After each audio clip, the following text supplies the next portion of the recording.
त्यानंतर Indian red cross society शाखा आर्वी ते म्हणजे राठोड सर, त्यांचा विषय आहे आपत्तीमध्ये पीडितांना मानसिक आधार व काळजी.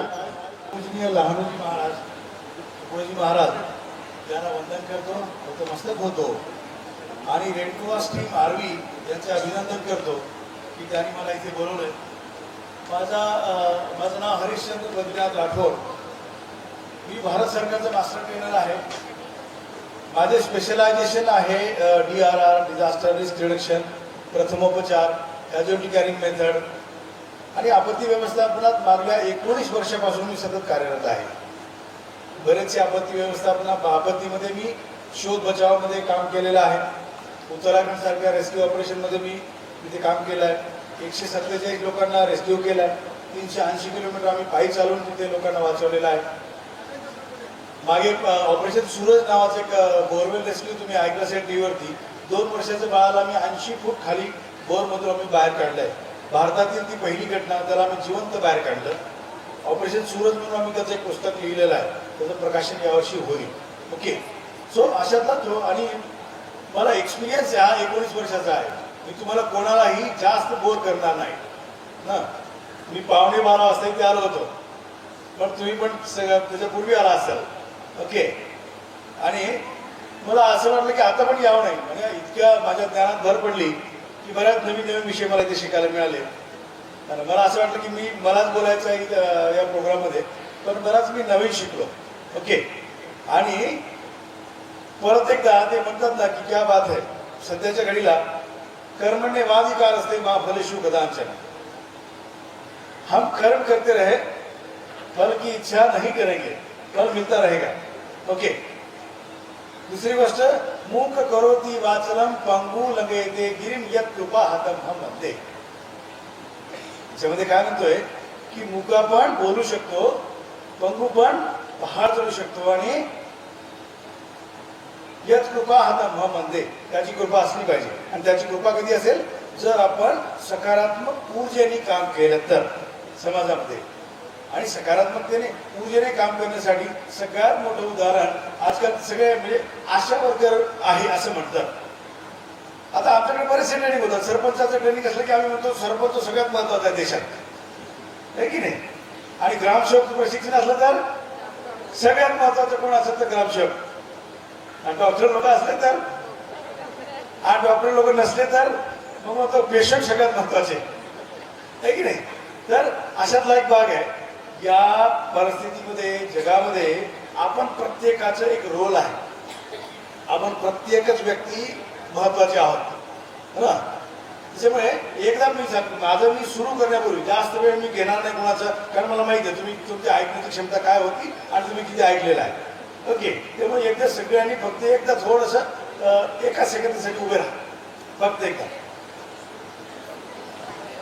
दिस is the part of training. हे आमच्या प्रशिक्षणामध्ये घ्या. गुड.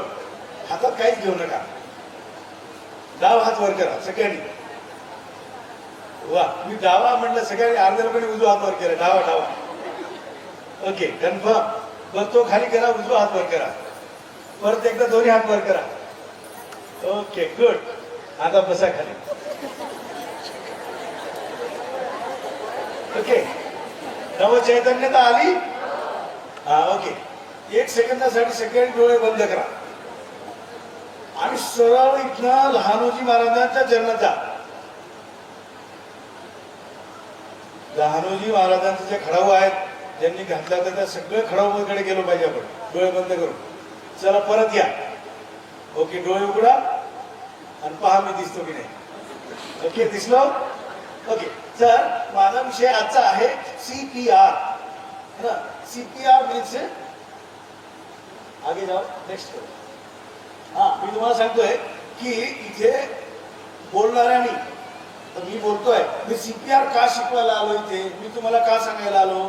मला एका डॉक्टर महोदयाने इथे का बोलवलं, कारण की भारत सरकारने आता बरेचशा गोष्टीमध्ये बदल केलेले आहेत. त्यांनी सांगितलं की अधिकृत लोकांकडनं हे सगळे प्रशिक्षण झाले पाहिजे.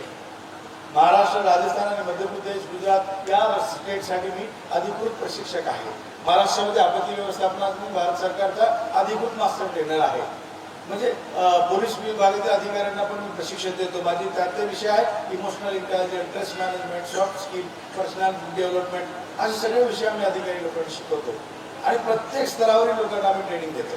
ओके, मी आजपर्यंत 1,58,000 लोकांना प्रशिक्षण केलेलं आहे आणि साधारणतः 11,000 लोकांचे जीव वाचवले आहेत आणि 19 वर्षापासून काम करतोय. मी कोणतेही पुस्तकी ज्ञान नाही तर प्रॅक्टिकली तुम्हाला सगळ्या गोष्टी सांगतोय. CPR, आजचा आपला हा विषय आहे CPR. परत आपण ऐकला असेल CPR. CPR means cardio pulmonary resuscitation, बंद पडलेली हृदय प्रक्रिया पूर्ववत करणे. मी मुद्दाम तुमच्यासाठी मराठीत करून आणलं आहे ना. आणि डोंट वरी, तुम्ही लिहिलं काय नाही लिहिलं काय, मी अशा सोप्या भाषेत सांगणार आहे की तुमच्या मनात आणि डोक्यात CPR परफेक्टली बसेल. ओके, सो मी मराठीत करून आलं CPR, कार्डिओ पल्मनरी रिसॅसिटेशन. ओके, आणि CPR ही जी पद्धती आहे याला आपण मराठीत म्हणतो बंद पडलेली हृदय प्रक्रिया पूर्ववत करणे. तर आणखी एक भाषा तर आपण म्हणतोय संजीवन क्रिया. संजीवन क्रिया, मराठी भाषेत संजीवन क्रिया. संजीवन क्रिया का म्हटलेलं आहे? कारण लक्ष्मणाला बाण लागला होता, ते मूर्छित झाले होते आणि बऱ्याच वेळानंतर मग संजीवन बुटी आणल्यानंतर ते पूर्ववत बोलायला लागले आणि म्हणून त्याला त्या क्रियेला असं म्हटलं जातं की या सायंटिफिकली त्यांनी असं प्रूव्ह केलं आहे की त्यावेळेस कदाचित बजरंगबलीने असं काही केलं असेल. तर संजीवन क्रिया CPR आठवण ठेवण्यासाठी म्हणतोय. तर उद्यापासून म्हणाल बजरंगबलीने CPR कसं काय दिलं ना, हा फक्त आपल्याला लक्षात राहण्यासाठी CPR, कार्डिओ पल्मनरी रिसॅसिटेशन, बंद पडलेल्या हृदय प्रक्रियेला पूर्ववत करणे.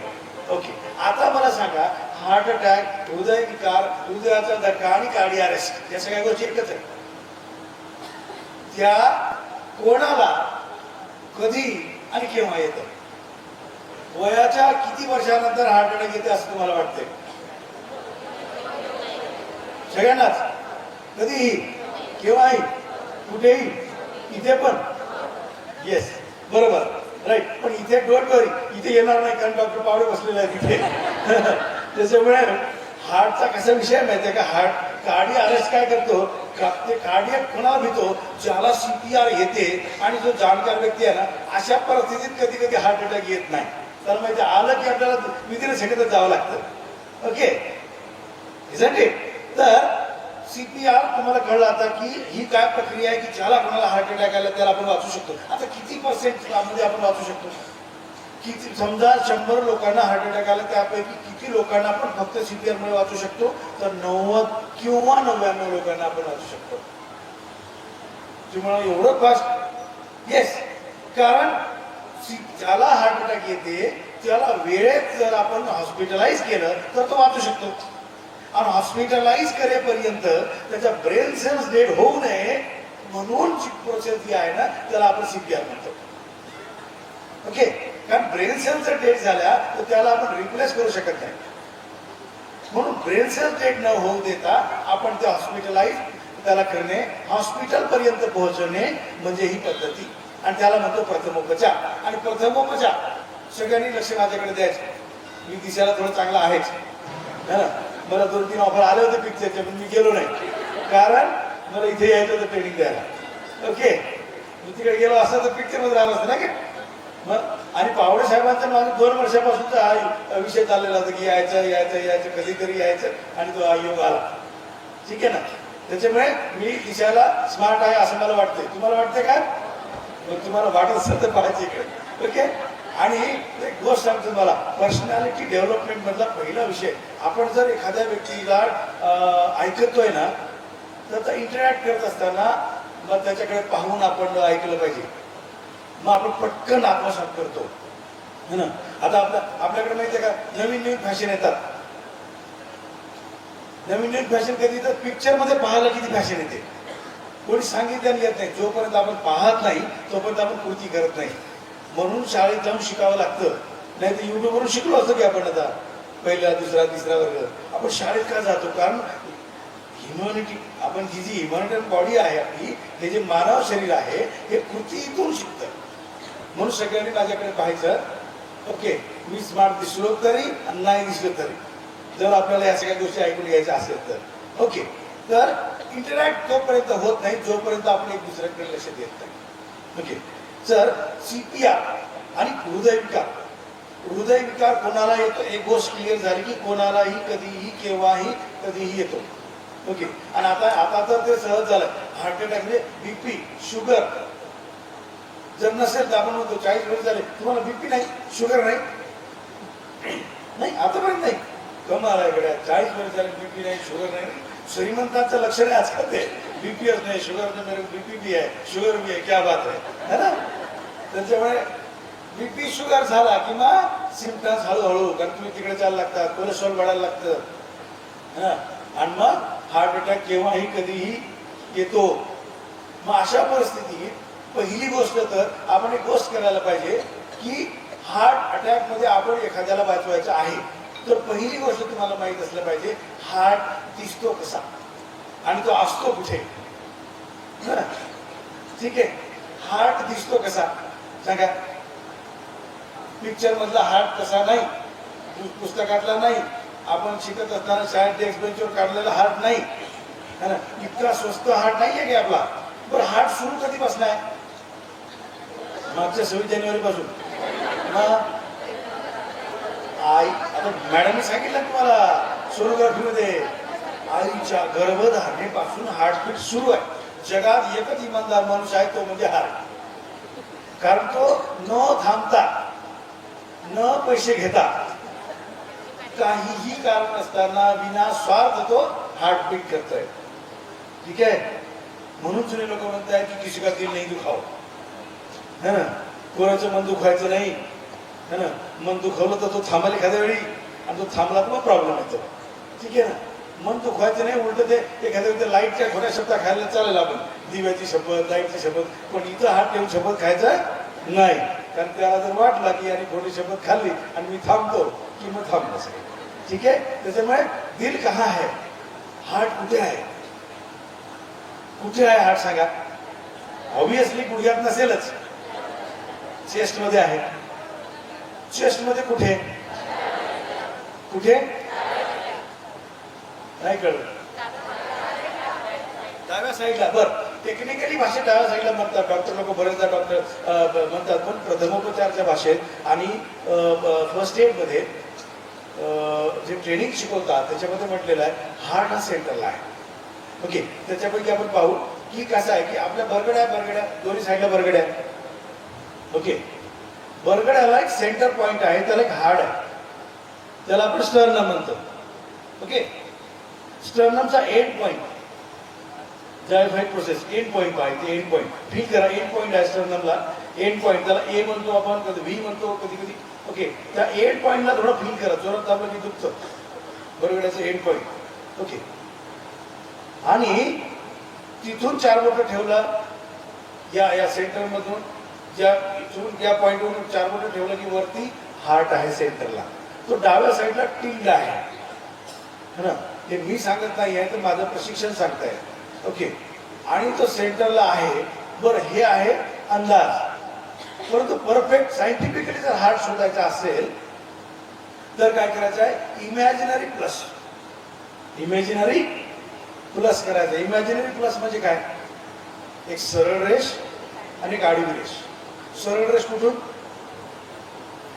इथून सरळ रेष सरळ आणि निप्पल लाईनला टच करत असलेली आडवी रेष, आणि जो छेद निर्माण होईल दिस इज युअर हार्ट. ते तुमचं हृदय आहे. सायंटिफिकली 101% तिथेच आहे. ठीक आहे, आता मी तुम्हाला म्हटलंय की काय करा, इमॅजिनरी प्लस. आता इमॅजिनरी म्हणजे इमॅजिनरी म्हणजे एखाद्याला हार्ट अटॅक आला, तुम्ही स्केल जर घेऊन जा, तिथं स्केल पेन एक अशी रेस आणि एक अशी रेस मारलं, नाही तर लोक म्हणतील कोणी सांगितलं त्याचं नाव पुन्हा पहिलं हाणा त्याला कुठे येतं. ओके, तर इमॅजिनरी फक्त आपण इमॅजिन करायचं की असं असं दिस इज हार्ट. ओके, आणि हे तुम्हाला का सांगतो, कारण थोडाही लेफ्ट राईट झालो की बरगडी मोडेल, लंग्स मध्ये घुसेल आणि तो डेथ. त्याच्यामुळे परफेक्शन पाहिजे. ओके, नाही तर आम्ही शिकलो. आणि दुसरी गोष्ट, घरी जाऊन प्रॅक्टिस करायची नाही. घरी जाऊन प्रॅक्टिस केली की की उद्या पहिले डॉक्टर पावडे साहेब कोण आहेत त्यांचं नाव द्या आणि त्यांनी कोणाला बोलवलं होतं त्यांचं नाव द्या, है ना. जिवंत माणसावर, कॉन्शियस पर्सनवर कधी प्रॅक्टिस करायची नसते. त्याच्यामुळे आम्ही मेनिकिन्स आणलेले आहे.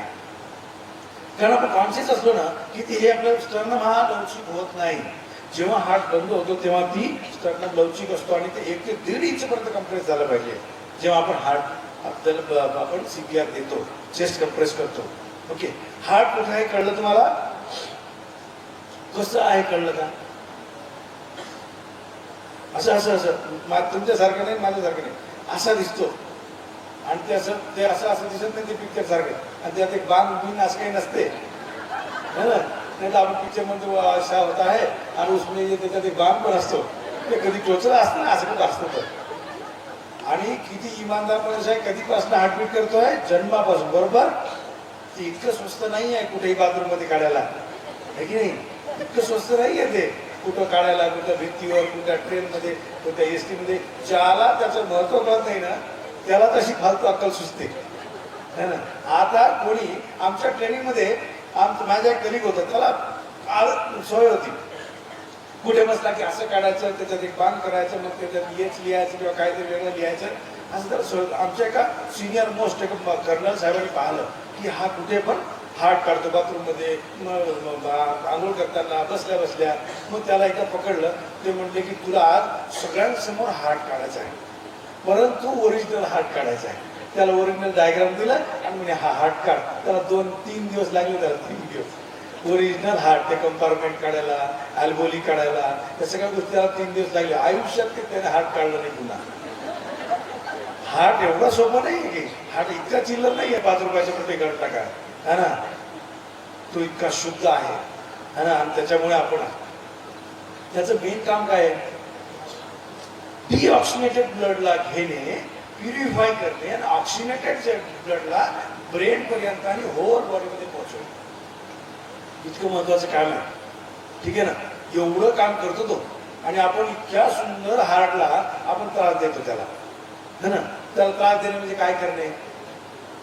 अवेळी जेवणे, कारण नसताना उपाशी राहणे, कारण नसताना टेन्शन घेणे. बरेच टेन्शन, स्ट्रेस मॅनेजमेंटमध्ये तर असा एक पॉईंट आहे की आपण कारण नसताना टेन्शन घेतो. बऱ्याच लोकांना माहीतच नसते की आज मला टेन्शन काय, पण टेन्शन आहे, है ना. बरेच लोक होतं की नाही. इमोशनल इंटेलिजन्स मध्ये या सगळ्या गोष्टी होतात की बरेचदा आपण टेन्शन असतो पण टेन्शनच माहीत नसते की आज काय कशाचं टेन्शन आहे. ओके, तर या सगळ्या गोष्टीपासून आपण दूर राहिलं पाहिजे. आणि याच्यातून दूर कसं राहता येईल? काय करायचं? डॉक्टर साहेबांनी वगैरे सांगितलं होतं तसं करू नका. त्यांनी सांगितलं होतं की आज आपण विचार करायचा की ही माझी बायकोच नाही, ही माझं बायकोच नाही, घरी जाऊन पाहावं. असं कसं? असं कधी म्हणायचं नाही. याचं काही म्हणजे थोडक्यात तुम्ही प्रयत्न करून पाहू नका. आणि ज्याला प्रयत्न करून पाहायचा आहे तरी करून पाहावं संध्याकाळी. ओके, काय असतं की सकाळी उठून पहिली गोष्ट तर सकाळी उठा. सकाळ म्हणजे सकाळच. सकाळ म्हणजे 11 वाजता सकाळ नाही, सकाळ म्हणजे सकाळची सकाळ. ओके, सकाळी आपण उठलो ना की तुम्हाला 2 गोष्टी सांगतो. ज्याला कोलेस्ट्रॉल वाढलेला आहे त्याचे 2 औषध सांगतोय मी. 2 औषधं. पहिलं औषध लिहून घ्या, लिहायची गरज नाही. पहिलं औषध आहे सकाळी उठणे आणि फिरायला जाणे. दुसरं औषध सकाळी उठणे आणि फिरायला जाणे. ओके, हे 2 औषध आहे, ठीक आहे. तिसरं ऑप्शन नाही आहे. तुम्ही म्हणाल सर आम्ही मग ते काय त्याला कोलेस्ट्रॉल कमी व्हायच्या गोळ्या घेतो, ठीक आहे ना. ते जर तुम्हाला एकदम सडनली या सगळ्या गोष्टी एकदम आता तुम्हाला एका दिवसात फिरल्याने कमी होत नाही, डॉक्टरकडे गेलो पाहिजे, ते घेतलं पाहिजे. परंतु रोज नित्य व्यायामाने आपण या सगळ्या गोष्टी करू शकतो. बरं, व्यायाम कसं करायचं, फिरायचं कसं? सकाळी उठायचं आणि कारण नसताना फिरायचं. काही कारण नसलं तरी फिरायचं. किती मिनिटं फिरायचे? फक्त कमीत कमी 40 मिनिटं फिरायचे. 40 घडी लावायची, 40 मिनिटं फिरायचे. झपझप झपझप फिरायचे, एकदम जोरातही नाही, एकदम हळूही नाही, है ना. आणि फिरायचं. आणि दुसरी गोष्ट महत्वाची, एकट्याने फिरायचं, है ना. म्हणजे माणसाला सांगून द्या, ज्यांचं कोलेस्ट्रॉल वाढलं त्यांना सांगायचं बाबा ते एकटंच फिरायचं. आपली बायको नाही, दुसऱ्याची नाही, कोणाचीच घेऊन फिरायची नाही. नाही तर बरेच आमचं बाबा आपली बायको नाही घेऊन फिरायची, मग दुसऱ्याच चालेल का? नाही. कोणतीच घेऊन फिरायची नाही आणि आपणही एकट्यानेच फिरायचं, मैत्रीणही नाही. बरं असं केलं काय होईल? फिरणं राहून जातं व्यर्थ. मग तेच गोष्ट चालते, साखर नाही, असं नाही, तसं नाही, हे नाही, ते नाही, असं आहे तसं आहे, त्या गोष्टी कारण नसताना न बोलता 40 मिनिटं जपजप चालायचं. तोंड बंद करून तोंड उघडायचं आहे. दुसरी गोष्ट काय, चालत असताना चांगलं विलंब होऊन जातं. नाकाने श्वास घेतोय, नाकाने सोडतोय आणि 40 मिनिटं फिरायची. किती मिनिटं? 40 मिनिटं फिरायचं सकाळी उठून. आणि जर तुमच्या आता बऱ्याच काय होते, आपण पाय दुखायला लागतात, टाच दुखायला लागते है ना, टाच दुखायला लागते, तर मग छान शूज घालून फिरा. आणि बरेच लोक म्हणतात सर आम्ही गावात राहतो, आम्हाला ते फिरायला जमत नाही. अरे असं काही नसतं है ना. मग गावात राहिलं मग हार्ट अटॅक फिरायचं नाही तरी मग एक मरून जायचं बिनधास्त, काही टेन्शन नाही है ना. मग अरे फिरायचं नाही, मला लोक काय म्हणतील, काय पण मरून जायचं है ना. बरं एखाद्याने सांगितलं आहे की सर मला वेळच मिळत नाही. बरं ऑफिसच्या ट्रेनिंगमध्ये असतात, म्हणजे काय नाही मिळत आहे. अच्छा काय नाही मिळतं, मग सकाळी फिरत चला. म्हणजे सर सकाळी मिळत नव्हते, मी म्हटलं ठीक आहे संध्याकाळी फिरत चला. मग संध्याकाळी फिरणारे लोक आपल्याकडे पहा, संध्याकाळी कधी फिरतात ते, सर म्हणजे मी शतपावली करते. किती? 4 किलोमीटर.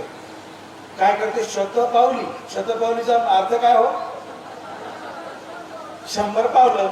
आणि शतपावली करते 4 किलोमीटर. याला काय अर्थ आहे का? जेवण झाल्यावर फिरायचं नाही, जेवणापूर्वी किती फिरायचं तेवढी फिरा. आणि जेवणानंतर शतपावली असते. जेवणानंतर शतपावली मग ती नवरा बायको सोबत करायची, कारण 100च पाय फिरायचे आहे. मग उद्याचं प्लॅनिंग, शतपावली म्हणजे उद्याचं प्लॅनिंग असतं है ना. तेव्हा आपण दोघांनी फिरायचं, तेव्हा हळूहळू फिरायचं. परंतु सकाळी वेळ मिळाला नाही तर संध्याकाळी फिरा, आणि संध्याकाळी नाही मिळालं तर मग मरून जा. म्हणजे एवढा बिझी माणूस जगात राहतच कशाला, तर सकाळी वेळ नाही आहे, संध्याकाळी नाही आहे है ना. ओके, तर सकाळी किंवा संध्याकाळी फिरायचं. ठीक. हार्ट कुठे आहे कळालं तुम्हाला, कोलेस्ट्रॉल कसं कमी करायचं कळालं तुम्हाला. ओके. दुसरी गोष्ट, बरं दर 6 महिन्यांनी तुमचं चेकअप करत राहा. कोलेस्ट्रॉल आपण चेक केलं पाहिजे है ना. बरेचदा असं म्हणतात की नाही सर त्यांचे म्हणजे डॉक्टरच्या नातेवाईकाची पॅथॉलॉजी असल्यामुळे आम्हाला ते चेक करायला लागलं. असं काहीही नाही आहे. तुमच्या 300 रुपयांनी काय फरक पडत नाही, ठीक आहे. परंतु आपल्याला फरक पडतं, कारण पहिले गोष्टी वेगळ्या होत्या. लोक म्हणतात सर आम्ही पहिले काही नाही व्हायचं मला. दादा आज आपण किती खालून पाणी काढतो, 400, 500, 1000 लोक खालचं पाणी पितोय है ना. आता आपण किती विषमुक्त सगळं खातोय ना. इतकं विषमुक्त झालेलं आहे. मुंबई आता सध्याकडे दिल्लीच्या नंतर मुंबई शहराचा नंबर आलेला आहे की मुंबई शहर हे आता काय झालेलं आहे, प्रदूषणामध्ये अडकलेलं आहे. तिथे पण काही दिवसांनी शाळा सुट्ट्या द्यायला लागेल. धुळीचे कण फिरताना दिसत आहे. मुंबई नंतर नागपूर, नागपूर नंतर वर्धा, यवतमाळ असे नंबर लागतील. त्याच्यामुळे सगळ्यात महत्वाचा विषय आहे आशा. आशा करूनच आशा सगळ्यांना आता आहे. आणि तुम्ही समाजामध्ये राहणारे असे पॉझिटिव्ह लोक आहेत की ज्यांना स्वतः सहित इतरांना सुखी ठेवण्याचं तुमच्याकडे हे काम दिलेलं आहे.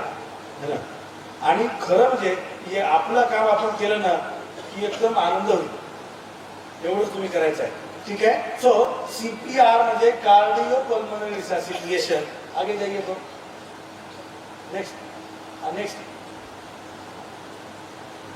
हे कधी कधी होतं तुम्हाला, जर जखमी व्यक्ती बेशुद्ध असेल आणि श्वास घेत नसेल तर हृदयविकाराचा झटका आहे समजायचा.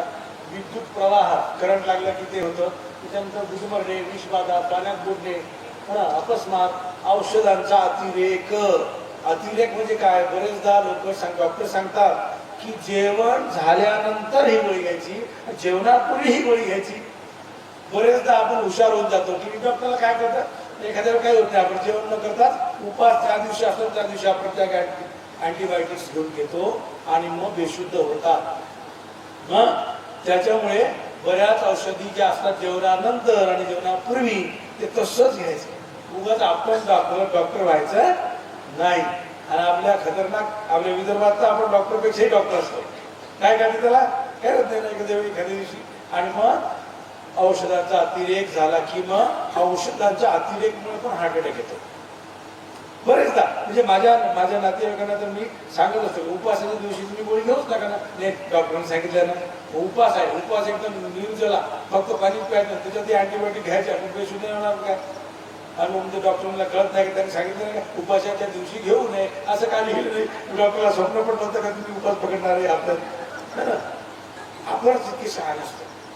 ओके, सो हे त्याचे कारण आहेत. नेक्स्ट, आणि CPRचा फॉर्म्युला हा महत्वाचा आहे. फॉर्म्युला महत्वाचा आहे, ठीक आहे. हा फॉर्म्युला, या फॉर्म्युलानेच CPR द्यायचा हा फॉर्म्युला. आणि हा फॉर्म्युला WHO ने अपडेट केला. बरेच लोक शिकवत असताना ABC शिकवतात, साफ चुकीचा आहे. मी इथे कॅमेऱ्यासमोर सांगतोय की हा फॉर्म्युला WHO ने आणि IRS ने, इंडियन काय म्हणतात त्याला, इंडियन रेड क्रॉस सोसायटीने, आणि त्यांनी सांगितलं की असं द्यायचं DRSAB. D for danger. आता D फॉर डेंजर हा 2 लोकांचा असतो, की डेंजर कोणाचा, ज्याला हार्ट अटॅक आला तो, किंवा ज्याची मदत करायची आहे तो, जो मदत करतोय तो. रोडवर जर ऍक्सिडेंट झाला असेल तर डेंजर झोन मध्ये कोण आहे, ज्याचा ऍक्सिडेंट झालाय तो, आणि आणखी आपण त्याला मदत करतो तिथेच म्हणजे आपण. पहिली गोष्ट त्याला डेंजर झोन मधून बाहेर काढायचं, रिमूव्ह डेंजर. डेंजर झोन मधून बाहेर काढायचं. एखाद्याला करंट लागला असेल तर कदाचित एखादी तार तिकडे असेल तर त्याला पहिला तुम्ही सेफ झोन मध्ये घेऊन या. Remove danger. R for response. Response म्हणजे काय, प्रतिक्रिया. त्याला आवाज द्या, त्याच्या दोन्ही खांद्यावर टॅप करायचं, हे हे हॅलो. तुम्ही डेमो मध्ये पाहणार आहात रिस्पॉन्स, तो रिस्पॉन्ड करतोय की नाही. नंतर शाउट फॉर हेल्प. मदतीला कोणाला तरी बोलवा. एकटं सलमान खान होण्याचा प्रयत्न करू नका. इमर्जन्सीमध्ये कोणाला तरी मदतीला बोलवा, मदतीला बोलवा, ज्याला कळत असेल त्याला. Okay, shout for help. आणि A for airways. Airways check करा की तो श्वासोश्वास घेत आहे का, एअरवेज चेक करा. नंतर ब्रिदिंग. B for breathing. आता याला मराठीत जर केलं असतं तर ते कोणालाच कळत नसतं, मलाही नाही तुम्हालाही नाही, त्यामुळे हे इंग्रजीत ठेवलं आहे. ओके, बऱ्यापैकी आपणही इंग्रजी बोलतो माहिती आहे का. कोणाला जर सांगितलं नर्सरीमध्ये जा म्हटलं तर आपण पटकन नर्सरीचा रोप घेऊन येतो, पण नर्सरी शब्द इंग्रजी आहे माहिती तुम्हाला. मग नर्सरीतला जर मराठी अनुवाद करून सांगितलं त्याला सापडतच नाही ती काय म्हटलं या निघून नाही की नाही. ओके, सो हा फॉर्म्युला असाचा असा पाठ ठेवा, कारण हा वर्ल्ड लेवलला ही भाषा तशीच आहे. ओके, तर हा DRSAB. पहिले ABC शिकवत होतो, नंतर DRCAB शिकवत होतो, आता अपडेट होऊन याला DRSAB असं शिकवतो. ओके, नेक्स्ट, बॅक करो. अच्छा, हा 30 सेकंदात झाला पाहिजे. आपण इतकं स्लो समजून सांगतोय, हा 30 सेकंदात पूर्ण झाला पाहिजे. अच्छा, म्हणजे हा सगळ्या अच्छा एवढ्या गोष्टी 3 सेकंदात कम्प्लीट झाल्या पाहिजे. Okay, next. तर ही CPR टेक्निक्स आहे. पहिल्यामध्ये काय केलं त्यांनी, टिल द हेड ना, कपाळाला हात ठेवता, चीन वर करायची, till the head, check breathing, give compress, आणि open mouth, pinch nose. Okay, नंतर give rescue breath. CPR with 2 people. पहिलं काय करायचं समजलं तुम्हाला, त्याला डोकं वर करायचं, भांडवटी वर करायची, एअरवेज चेक करायचं, तोंडात काही अडकलेलं आहे का. ऍक्सिडेंट मध्ये बरेचदा रक्ताची गोळी किंवा असं माती वगैरे इथे फसून जाते, ती बाहेर काढली पाहिजे. मग ती चोकिंग आहे का, क्लिअर आहे, ओके क्लिअर. देन मग चेक ब्रीदिंग, ब्रीदिंग आहे का, श्वासोश्वास नाही आहे अपसेट. नंतर ती गिव्ह द रेस्क्यू ब्रीथ. आता काय करायचं आहे, चेस्ट कंप्रेस करायची आहे. त्याचा आपण डेमो देणार. चेस्ट कंप्रेस कसं करायचं आहे, 1 ते 3 इंच चेस्ट आतमध्ये गेली पाहिजे. कंप्रेस चेस्ट कुठे दाबायचं आपण, मी सांगितलं तिथे सेंटरला आहे, आणि इमॅजिनरी प्लस करायचा, आणि सेंटरला करायचा, आणि पाम ठेवायचा, आणि 1 ते 3 इंच गेलं पाहिजे. ओके, आपण डेमो मध्ये पाहणार. ओके, नंतर पिंच द ओपन माउथ. 2दा फॉर्म्युला आहे, 30x2. 30दा चेस्ट कंप्रेस केली, 2दा रेस्क्यू ब्रीथ द्यायची. 2दा रेस्क्यू ब्रीथ म्हणजे काय, तोंडाने श्वास द्यायचा आपण त्याला. तोंडाने श्वास का द्यायचं, कारण काय, कारण मी आता काय सांगितलं की हार्टचं काय काम आहे, डिऑक्सिनेटेड ब्लडला गोळा करणे, ऑक्सिनेटेड ब्लडला सगळीकडे पाठवणे. मग आपण हवा देतोय, काय करतोय, त्याला ऑक्सिजन त्याला पुरवतोय. हा कार्बन डायऑक्साईड आता इनहेल कराल तो, पण डझंट मॅटर, थोडंसं जाईल है ना.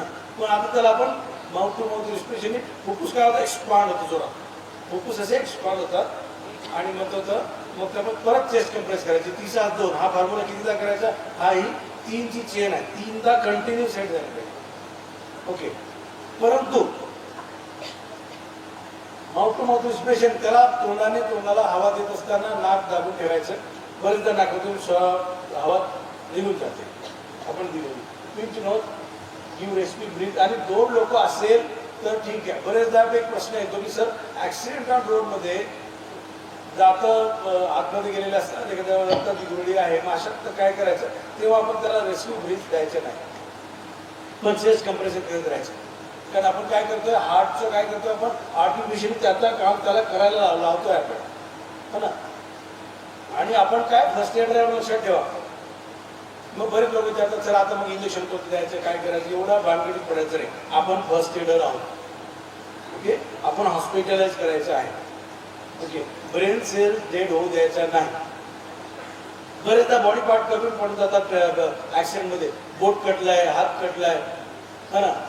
एक घटना आहे की त्याचं ॲक्सिडेंटमध्ये नी कॅप इथली ही जी गुडघ्यावरची ही वाटी आहे ती पडली ॲक्सिडेंटमध्ये, ती पडली आणि तिथेच राहिली. पण लोकांनी उचललं नाही. ते म्हणजे आता काही कामाचं नाही, ते त्याचं काम झालंय. पेशंटला घेऊन गेले, मग डॉक्टर म्हणले ती वाटी कुठे आहे, ते म्हणले ती वाटी कामाची होती तुमच्या. ते म्हणलं हो, अरे ते लावायचं आहे त्याला. ते म्हणलं साहेब आम्ही तिथे आणलंच नाही.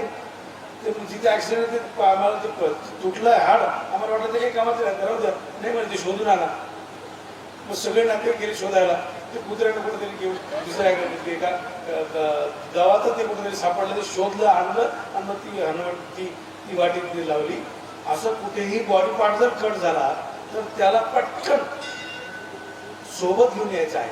बरं त्याला खूपदा धुवायचं मिळतं नाही पाण्यात, ॲज इट इज एखाद्या कॅरी बॅगमध्ये टाका. बोट तुटलं, काय तुटलं असेल, कॅरी बॅगमध्ये टाका. आईस क्यूब्स घ्या, ते कॅरी बॅग त्या आईस क्यूबवर टाका आणि पटकन आर्थोकडे घेऊन जा. आणि मग तेव्हा ते पटकन बरेचदा ऑर्गन जुळतात. ओके. तर हार्ट अटॅकमध्ये ही काय असतं, बरेचदा त्याच्या तोंडातून रक्त वाहत असेल तर त्या अशा वेळी त्याला तुम्ही रेस्क्यू ब्रीथ द्यायचं नाही, पण चेस्ट कम्प्रेस करत राहायचं आहे. नेक्स्ट. आणि 2 लोकांनी CPR द्यायचं आहे. असं का म्हटलेलं आहे, कारण CPR देताना बरेचदा आपण थकतो. एवढं सोपं नाही आहे CPR देणं. मी 4 लोकांना आपलं CPR दिलेलं आहे आणि 4ही लोक वाचलेले आहेत ना माझ्या आयुष्यावर. तर त्याच्यामुळे 2 लोक. दुसरी गोष्ट, तुम्हाला CPRचं ट्रेनिंग इतक्या कमी वेळेत होत जाईल का, नाही. मग तुम्हाला हे सगळ्या गोष्टी आपण का सांगतोय, कारण एखाद्या वेळी एखादा जाणकार व्यक्ती CPR देत आहे, अशा वेळी आपण अवेअरचं काम करतोय. एखाद्या महिलाला कोणी CPR देतो आहे तर आपण तिथे जाऊन इतर लोकांना सांगू शकतो की नाही, ते जे करतात ते योग्य आहे, चुकीचं काही करत नाही आहे, है ना. त्याच्यामुळे आपण अवेअर. कोणत्याही गोष्टीला काय असतात, 3 गोष्टी आहेत: अवेअर, प्रिपेअर, देन रिस्पॉन्ड. आपण प्रिपेअर कधी होतो, जर आपण अवेअर असू तर. आणि रिस्पॉन्ड कधी करतो, जर आपण प्रिपेअर असू तर. ओके. कळलं का विषय तुम्हाला. अवेअर म्हणजे काय, जनजागृती. हे प्रशिक्षण माझ्या कामाचं आहे असं जर आपल्याला वाटलं तरच आपलं डोकं आणि आपण इथे असतो. आणि वाटलं की आता आपण बोर होत आहे तर मग आपलं अवेअरच होत नाही. अवेअर नसलं का आपण प्रिपेअरच होत नाही. प्रिपेअर नसलं का वेळेवर एखाद्याला हार्ट अटॅक आलाय तर मग छाती दाबायची तर डोकं दाबायला लागतं आपण, कारण आपण प्रिपेअर नाही. ओके. मग अवेअर, प्रिपेअर, देन रिस्पॉन्ड.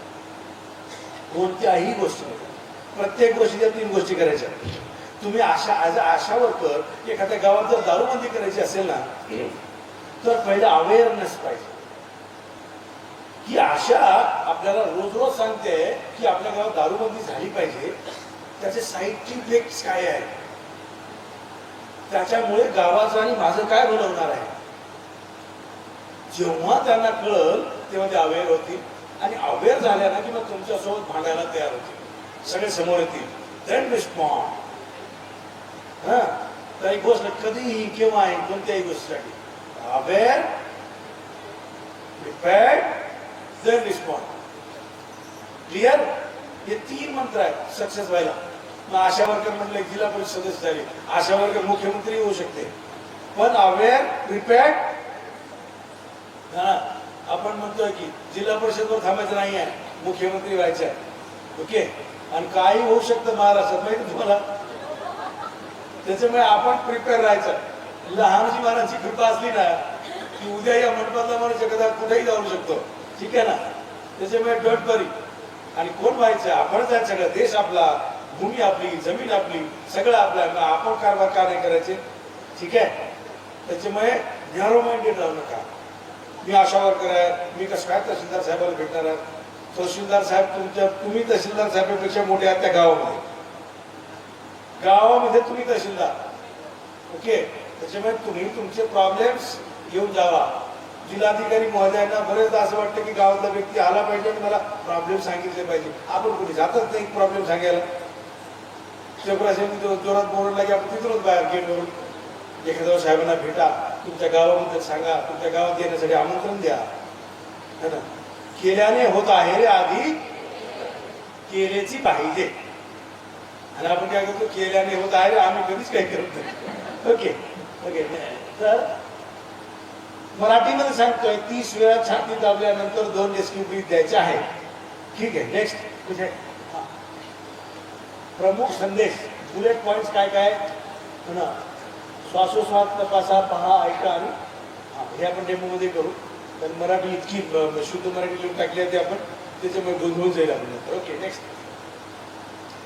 हा पुनर्प्राप्ती स्थिती एखाद्या वेळी बरेचदा फिट येते. फिटचा विषय असतो ना, फिट कन्व्हर्जन. फिट आली ना की किंवा ऍक्सिडेंट होतो, एखाद्या ऍक्सिडेंट होतो पण आपल्याला वेळ नसेल त्याला उचलायला वगैरे वगैरे. ऍक्सिडेंट केसमध्ये किंवा वरून जर कोणी पडला असेल फॉल डाऊन मध्ये, समजायचं की त्याचा मणका मोडला आहे असं त्याला गृहीत धरायचं. म्हणून कसंही उचलून धरायचं नाही, कसंही उचलायचं नाही. नेपाळच्या केस स्टडीमध्ये बरेचदा असं पाहायला मिळतं आपल्याला, किंवा कॅज्युअलिटी कॅरिंग मेथड्समध्ये. नेपाळमध्ये काय झालं, एखाद्याचा हात बिल्डिंगमध्ये दबलेली लोक होती. 1-2 लोकांना भेटलो तर म्हटलं तुम्ही तुमचा हात कुठे गेला. ते म्हणजे सगळं व्यवस्थित होतं पण लोक वाचवायला आली नाही मला, म्हणून तो हात तुटला. मी म्हटलं मग आले नसते तर म्हणजे मी बरं असतो. काय झालं, जो हात तुटला होता त्याला ज्याने धरून मोडलं आणि तो असा आला नाही तर मग ते दोन्ही पाय लावले भिंतीला, तो हात धरून मोडला, तो हातच घेऊन गेले. बरेचदा ऍक्सिडेंट मध्ये हात पाय फ्रॅक्चर असतो, पाय धरून मोडला. बरेचदा हार्ट अटॅकच्या पेशंटकडे टॅबलेट असतो माहिती, ऍस्प्रिन. बरोबर सर, ऍस्प्रिन, सॉर्बिटेट, त्याला ऑप्शन आहे. तर ती आता नवीन नियमानुसार WHO ने काय सांगितलं की हार्ट विक्टिमला आय कार्ड दिलं पाहिजे, त्या आय कार्डमध्ये ती सॉर्बिटेट टॅबलेट ठेवायला पाहिजे. आणि एखाद्या वेळी अशा माणसाला जर मग त्याचे सिम्पटम्स दिसले, सिम्पटम्स काय आहे, बरेचदा आपल्याला वाटतं छाती दुखली म्हणजे हार्ट अटॅक. बरेच मला ट्रेनिंगमध्ये सर माझी छाती दुखत आहे म्हणजे आता मी मरतो अर्ध्या घंट्यात, असं नाही. बरेचदा ऍसिडिटीमुळे पण ह्या सगळ्या गोष्टी होतात. बरेचदा पाठीमागे पण ऍसिडिटीमुळे दुखतं. तर एकदम घाबरून जायचं, घाबरलं किंवा हार्ट अटॅक. एकदा माझ्या गावात एक भांडण चालू होतं आमच्या शेजाऱ्या काकूचं. ती काकू आणि सासू सुनेचं भांडण होतं. मी बसलो होतो.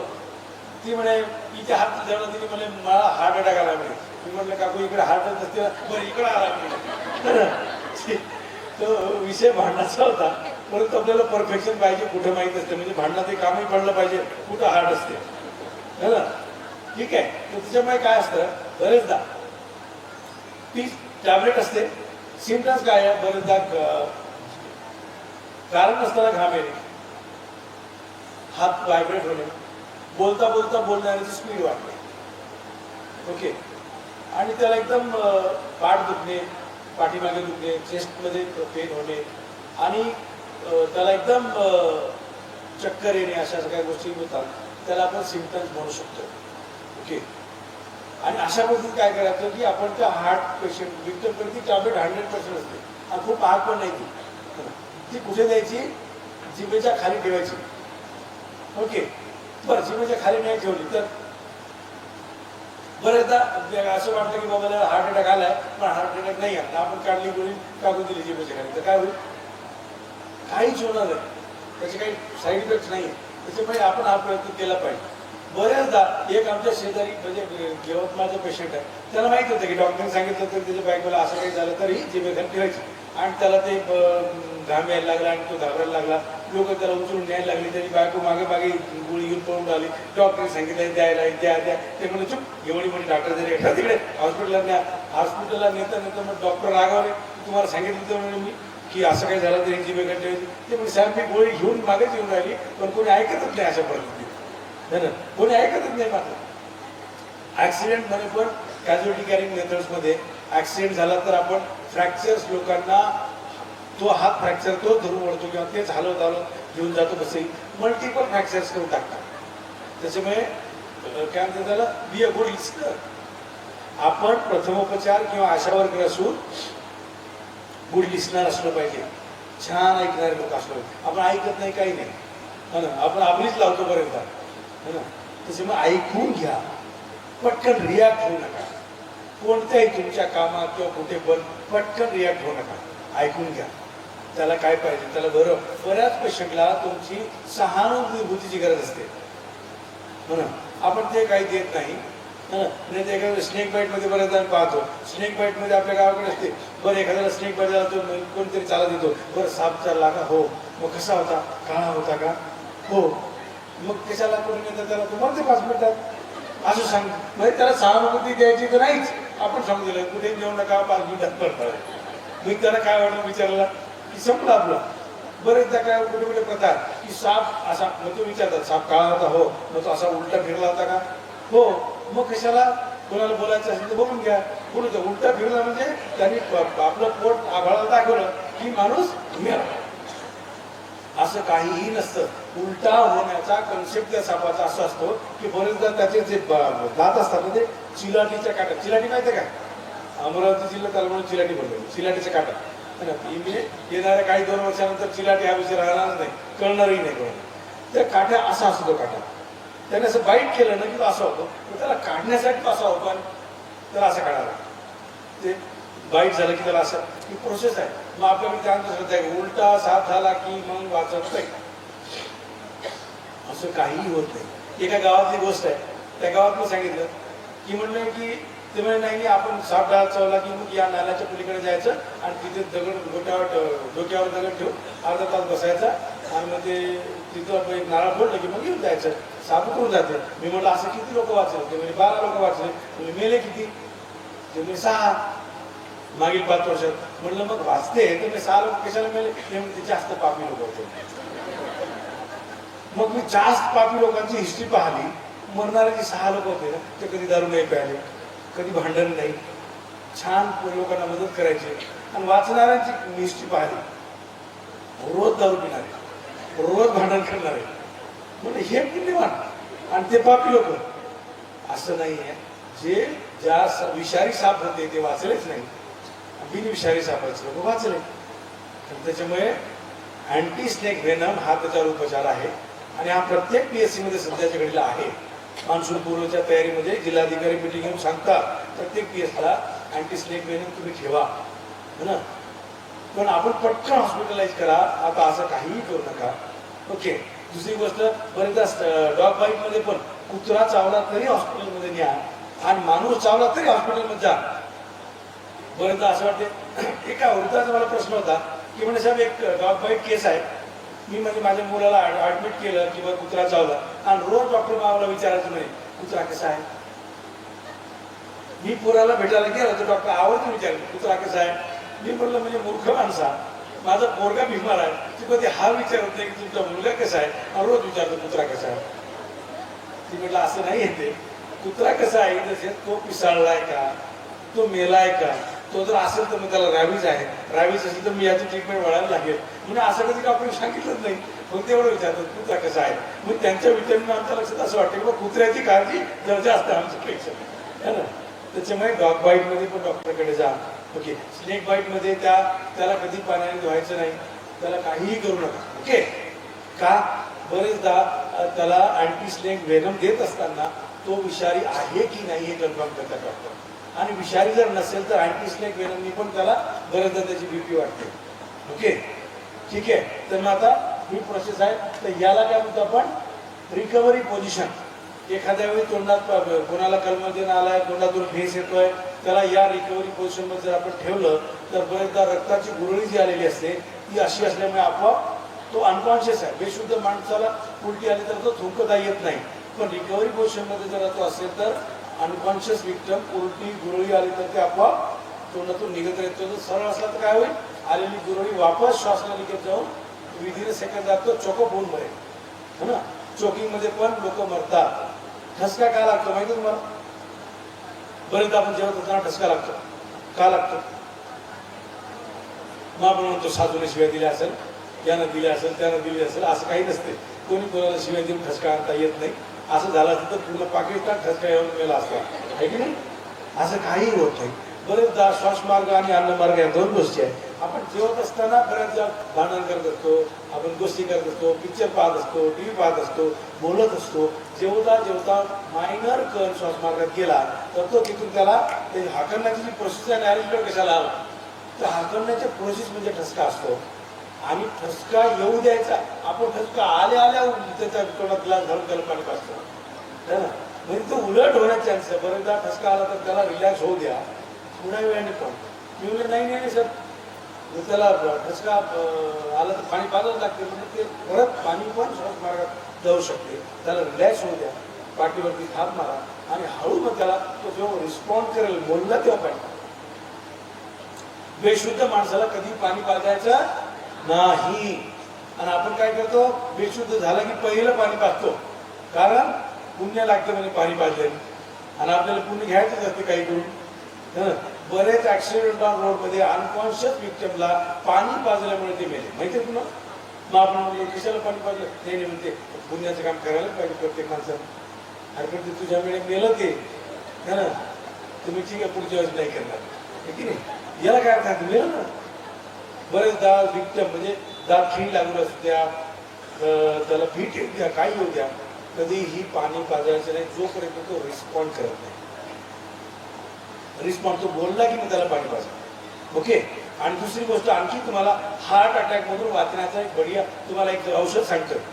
ते पण दोन औषध आहे, ते खरंच औषध आहे. दोन वेगळे आहे. तुम्हाला एकच सांगतो ते मी, दोन गोष्टी सांगू नये काय.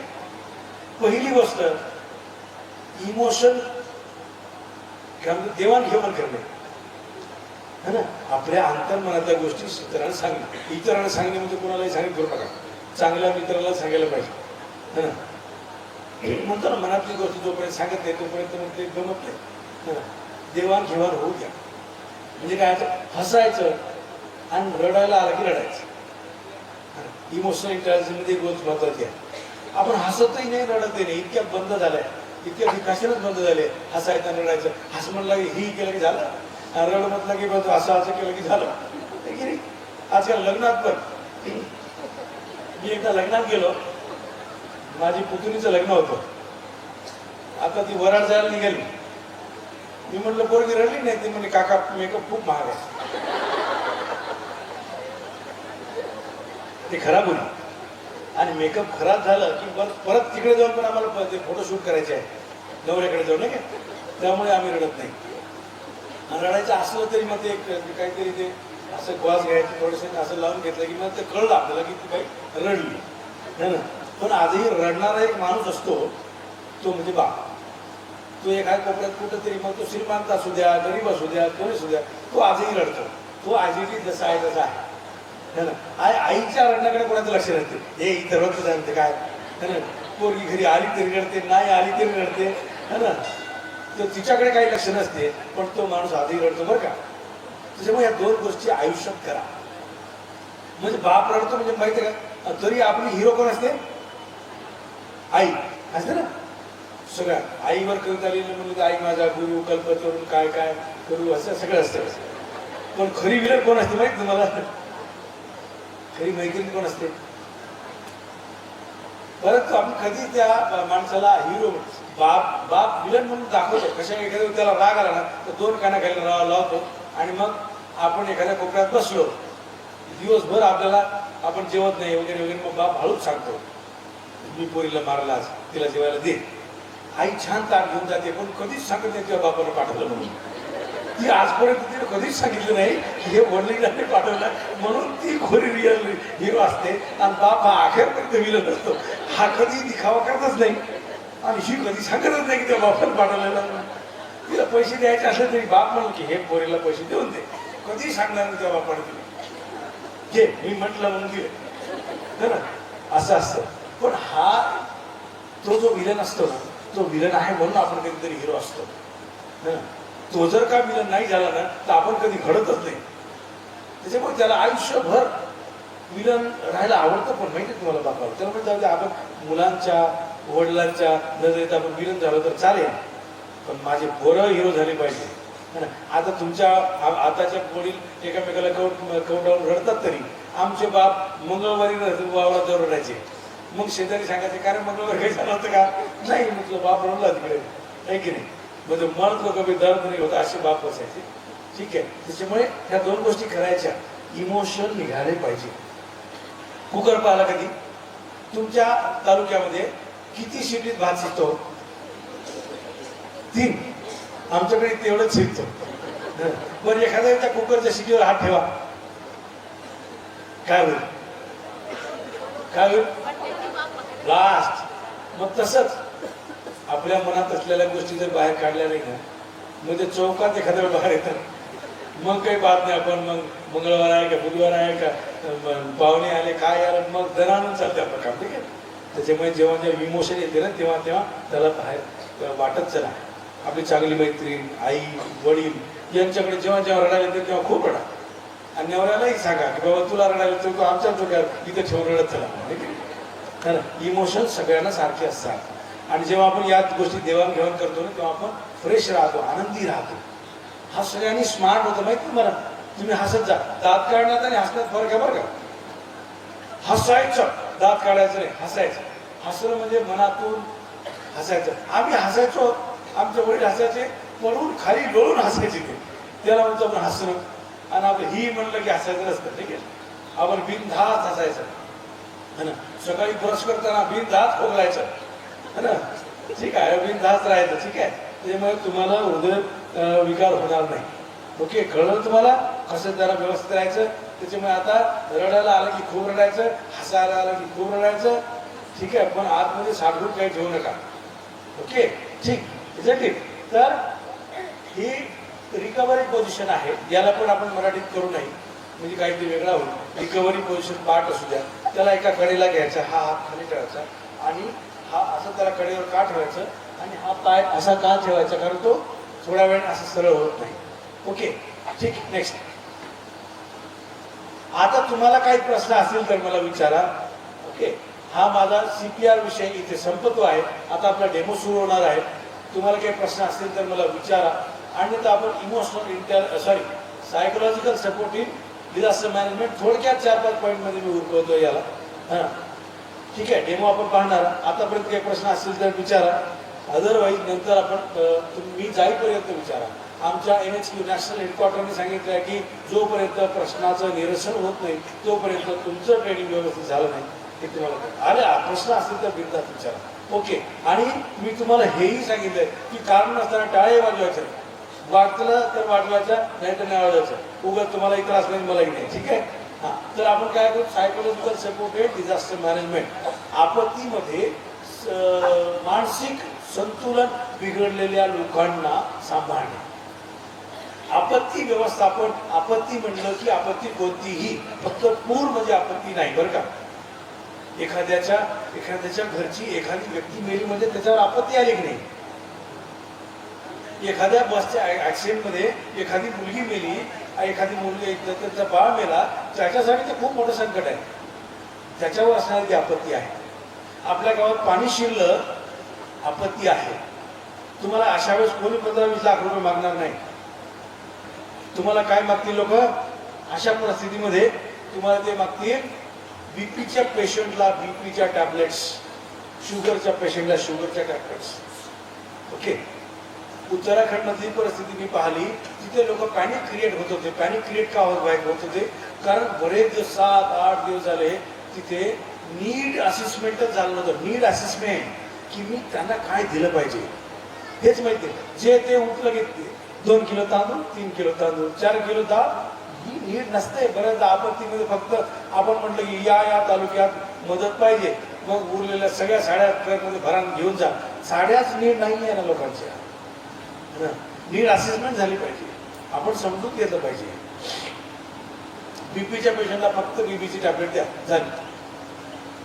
लहान मुलांना जे दूध पित आहेत त्यांना स्तनपान करता येत नाही त्या आईला, कारण ट्रेस मध्ये असते, पुरात घर वाहून गेलाय, त्याच्या ट्रेसमध्ये तिला दूध येत नाही. अशा बाळांना दूध पावडर द्या, दॅट्स इट. मुलींना सॅनिटरी पॅड द्या, लेडीज लोकांना. ही नीड असेसमेंट आहे. आपण या लहान लहान गोष्टीकडे कधी लक्ष देत नाही. एखाद्याच्या घरचं कोणी गेलेला असेल त्याला जाऊन सांत्वना द्या, त्याला जाऊन डोंट वरी, डोंट पॅनिक, की तुला काय होणार नाही, आम्ही सगळे आहोत ना. एखाद्या व्यक्तीची खरेदी वाहून गेलेली असेल, त्याची खरेदी खराब झालेली असेल शेताची, त्याचे आधार कार्ड संपले असेल, अशा वेळी त्यांना आधार द्या. त्यांना सांगा की काळजी करू नका, आपण या सगळ्या गोष्टी आपण नंतर करू. Okay, next next next okay, back करो. नेक्स्ट नेक्स्ट नेक्स्ट करो. नेक्स्ट आपत्तीला प्रतिसाद, मानसिक प्रतिसाद. नेक्स्ट वैचारिक. नेक्स्ट भावना. भावनिक विषय हा महत्वाचा आहे. भावनिक, याला म्हणतो इमोशनल. आपण म्हणतो ना इमोशन, की यांची खूप जास्त मैत्री आपण म्हणतो की इमोशन टच. इमोशन टच झालं पाहिजे. इमोशन काय बरेचदा काय तुम्हाला माहित आहे, आमच्याकडे डॉक्टर PC राठोड आणि वर्धा जिल्ह्यामध्ये डॉक्टर पावळे सर यांचे असे कितीतरी असंख्य पेशंट आहे की मला ते पेशंट म्हणतात की मला तेच पाहिजे. डॉक्टर पावडे यांनीच मला हात लावला पाहिजे, बस. असेल साहेब असे पेशंट बरेच, की त्यांना पाहिलं ना असं दुरून तरी पाहिलं का आवडले पावडे साहेब आले आज क्लिनिकमध्ये, ते अर्धे बरे होतात. इमोशनल टच, भावनिक रिलेशन जुळलेले आहे डॉक्टर आणि पेशंटमध्ये. तर भावनिक आपण त्यांना ट्रीटमेंट दिली पाहिजे. भावनिक रिलेशन आपण जपले पाहिजे. आपल्या गावात आपण भावनिक रिलेशन कधी जपतो? एखाद्या वेळी तुमची 10वी पास झालेल्या सगळ्या मुलांना घरी बोलवा आणि शाबास म्हणा, क्या बात आहे, गुड, एवढंच म्हणायचं आहे, काही करायचं नाही. आणि 2-2 रुपयाची एक पेन्सिल द्या सगळ्यांच्या हातात, एवढंच म्हणायचं, काहीच करायचं नाही. 15 ऑगस्टला लहान लहान मुलांना 20 रुपयाची चॉकलेट, एकच चॉकलेट द्यायचे, बस, इनफ. कोणी बिमार आहे त्याच्या घरी जा, त्याचा हात पकडा, खूप ताप येत आहे, बरं वाटतंय का, काही देऊ का, आणून तुम्हाला, एवढं विचारा. 10 डिग्री ताप कमी होतो तुम्ही विचारल्यामुळे. त्याला म्हणतात इमोशनल टच, आणि आपण ते करू शकतो. आणि ही आहे मने जिंकण्याची. आपण भावनिक बुद्धिमत्तेने आपण लोकांची मने जिंकू शकतो. आणि एकदा तुम्ही मन जिंकले की मग तुम्ही सगळं जिंकले. खूपदा एखाद्या आपल्याला असं असतं की खूप मोठा अधिकारी आहे पण लोक सॅटिस्फाईड नाही, लोकांना ते आवडतच नाही. पण एखाद्या वेळी त्याच्या गेटवरचा चपराशी जो असतो शिपाई, तो खूप लोकांना आवडतो, तो त्याच्यापेक्षा हुशार असतो असं आपल्याला वाटतं. भावनिक रिलेशन क्रिएट झाले असते. इमोशनल IQ आणि EQ, त्या 2 गोष्टी याचा वापर जर तुम्हाला आला ना की मग आपण जिंकलो, आपण प्रसिद्ध झालो. किंवा भावनिक विषय घेऊन लोकांचा आस्था बिघडू नका. धार्मिक आस्थाला कधीही डिस्टर्बन्स करायचं नाही. हा सायकोलॉजिकल सपोर्ट आहे. एखाद्याने म्हटलं की हो मला तिथे गेल्याने बरं वाटलं, ठीक आहे, पहिले आपण डॉक्टरकडे जाऊ, नंतर तिकडे जाऊ. फर्स्ट ट्रीटमेंट डॉक्टरला द्या, नंतर त्या मंदिराला द्या, त्या देवस्थानाला द्या. या सगळ्या गोष्टीला आहे. तुकडोजी महाराज, दावणेजी महाराज यांनी तेच सांगितलं आहे ना, की सगळ्यांनी सोबत राहणे. हर्ड इम्युनिटी याला म्हणतो आपण. आस्था वेगवेगळ्या असतात. ते प्रत्येक कोण आईला देव मानतो, कोण बापाला देव मानतो, कोण दगडाला मानतो, कोण झाडाला मानतो. तर या कधीही आस्था खंडित करू नका. त्यांना सायकोलॉजिकल सपोर्ट द्या, आधार द्या. तुम्हाला काय पाहिजे एवढं सांगा. नीड असेसमेंट करा. त्याला कशाची गरज आहे ते पहा. उगाच आपली लावू नका. त्यांचं ऐकून घ्या. Be a good listener. ऐकणारी लोक खूप चांगलं बोलू शकतात. आणि जे ऐकतच नाही मग ते बोर मारतात, बोर जातात भाषा. ऐकूनच घेत नाही ना मग ते काहीतरी बोर करतात. ठीक आहे, ओके. तर असे काही महत्त्वाचे पॉईंट्स आहेत भावनिक बुद्धिमत्तेचे. त्याच्यावर तर आम्हाला 4 दिवस लागतो या सगळ्या गोष्टी बोलायला. है ना. पण मी तुम्हाला थोडक्यात सगळं सांगतो कारण बऱ्याच विषय झालाय आपण बसलोय. ठीक आहे. त्याच्यामुळे इमोशनल इंटेलिजन्स याच्यामध्ये काय करायचं, भावनिकमध्ये आपण भावनिक आधार घेऊन लोकांशी ट्रीट करा. आणि प्रत्येकाला तुमची उपस्थिती ही किती महत्वाची आहे, तुमचं पद किती महत्वाचं आहे हे सांगा. उगाच मग तुम्ही तुमचं घराणं घेऊन लोकांसमोर जाऊ नका. मग अशा वर्करला कामच काय असते, एवढंच आहे, असं आहे, तसं आहे, इकडे जावं लागते, तिकडे जावं. तुमचं घराणं सांगू नका. तुम्हाला कोणी डोक्यावर बंदूक ठेवून आशा वर्कर व्हावं सांगितलं होतं का? सांगितलं होतं का? आपण आशा वर्कर झालो, स्वतःच्या मनाने झालो की नाही. मग त्याच्यामुळे तुम्हाला रिस्पेक्ट मिळते की नाही. आज डॉक्टर महोदयांनी तुम्हाला इथं बोलवलं आहे कारण तुम्ही आशा वर्कर आहे म्हणून बोलवलं ना. तर त्याच्यामुळे तुम्हाला मान मिळाला की नाही. मग ज्या गोष्टीमुळे, ज्या पदामुळे, ज्या कार्यामुळे मला मान मिळतोय त्याला कधी शिवाय नाही. तुमची उपस्थिती किती महत्वाची आहे हे समजावून सांगण्याचा प्रयत्न करा. तेव्हा लोकांना वाटतं की तुम्ही महत्वाचे आहे. आपण सांगतो मला काही कोणीच ऐकत नाही, माझं तेही ऐकत नाही, ते तालुका अधिकारी ऐकत नाही, तहसीलदारही ऐकत नाही. त्याला वाटतं खरं तिचं कोणी ऐकत नाही. आणि आपण आपल्या घराने घेऊन बसलो तर लोक कोणी आपल्याला आपलं दुःख वाटायला येतात, त्याला आपण आपलं दुःख सांगून हाकलून देतो. तर असं करू नका. बी अ गुड लिस्नर, तुम्ही ऐकून घ्या. ओके. आणि जीवनात चांगल्या लोकांशी भेटत राहा. चांगल्या लोकांशी भेटत राहायचं. कारण नसताना एखाद्या डॉक्टर पावडे साहेबांना नमस्कार करून घ्या, बस बरं वाटतं. अशा लोकांना भेटलं ना बरं वाटतं. माझ्या आयुष्यात मी अशा लोकांना नेहमी काय म्हणते शिरस्थानावर ठेवतो. चांगल्या लोकांना फक्त भेटल्याने ऊर्जा भेटते. माहिती तुम्हाला, खूप चांगल्या लोकांना फक्त नमस्कार करा, येऊन जा, बस. ठीक आहे ना. असं चांगलं सकारात्मक लोकांना भेटा, सकारात्मकता वाढेल. आणि नकारात्मक लोकांना भेटला मग एखादं रोजच डोकं दुखायला, रोजच डोकं, त्याच्याकडे जाऊन तुमचंही डोकं दुखायला लागते पुढच्या मंगळवारी. त्याच्यामुळे असं पॉझिटिव्ह है ना.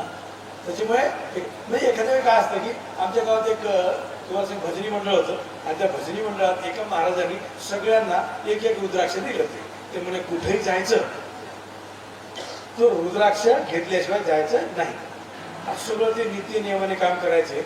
आणि एकदा एका माणसाने, माझ्याच मित्राने, तो रुद्राक्ष नेलाच नाही, घरी ठेवून दिला.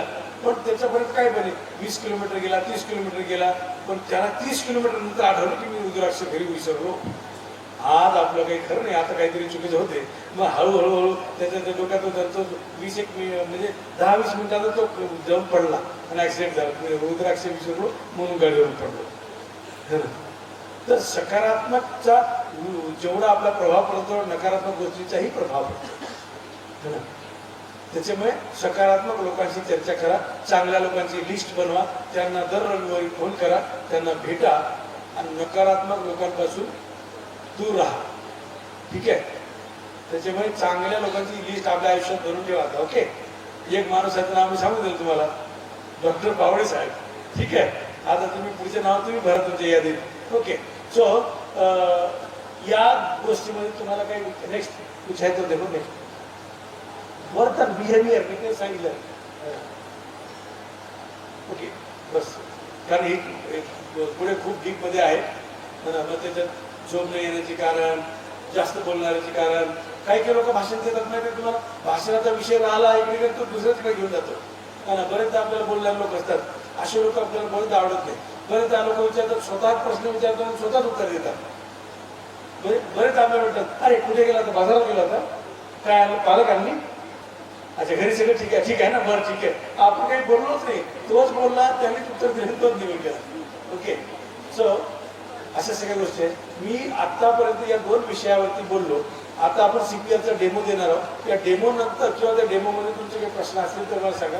सर प्लीज ते टेबल इथे येईल का, टेबल ये सोडून उसका डेमो के लिए आ जाओ. वो निकालो पेन ड्राइव, दॅट्स इट.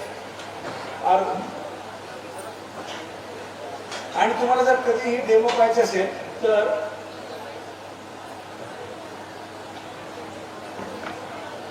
आता वास्तविक पाहता हा टेबलवर द्यायचा नसतो, कारण ही ग्रिल आहे, तुम्हाला दिसणार नाही म्हणून आम्ही टेबलवर ठेवतोय. अदरवाईज इथे कुठे असा टेबल बस.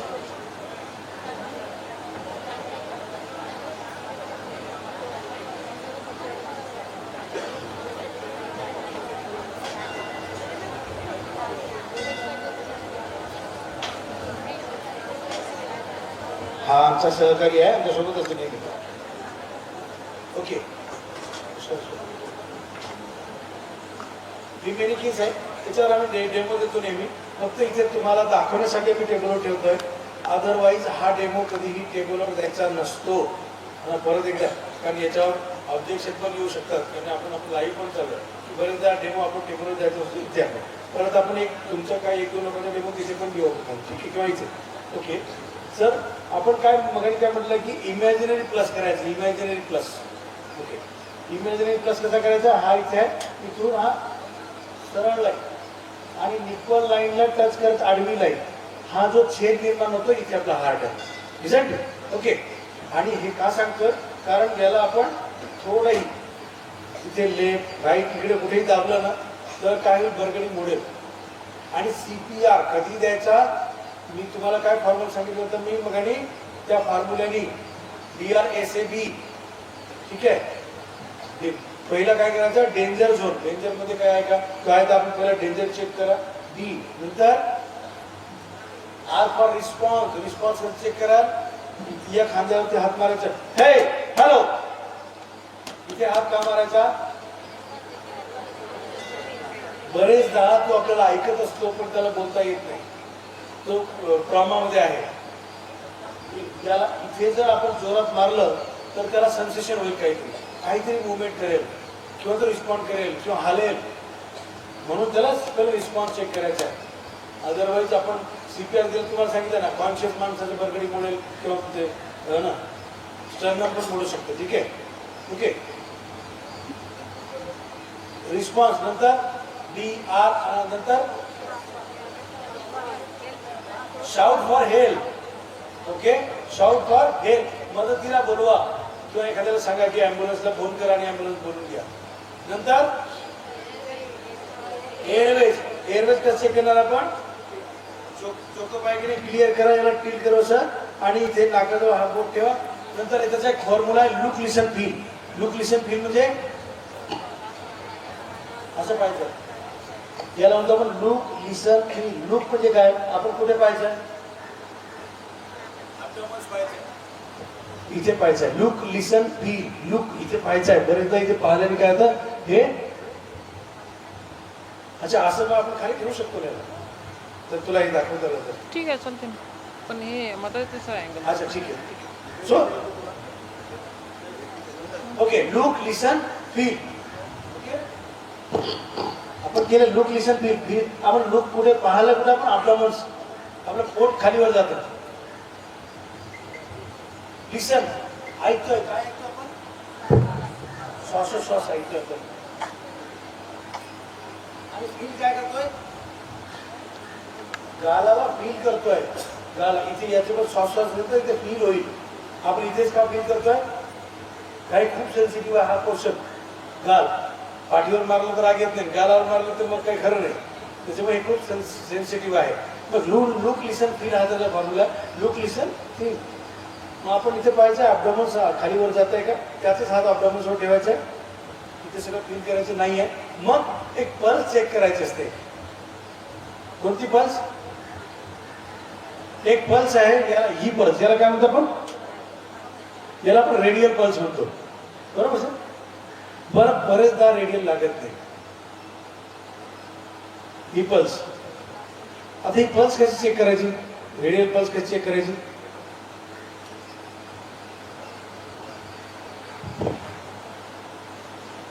हात वर केला, या अंगठ्यापासून घ्यायचा आणि इथे दाबायचं, इथे पल्स लागेल तुम्हाला, ठीक आहे? अशी नाही सापडली तर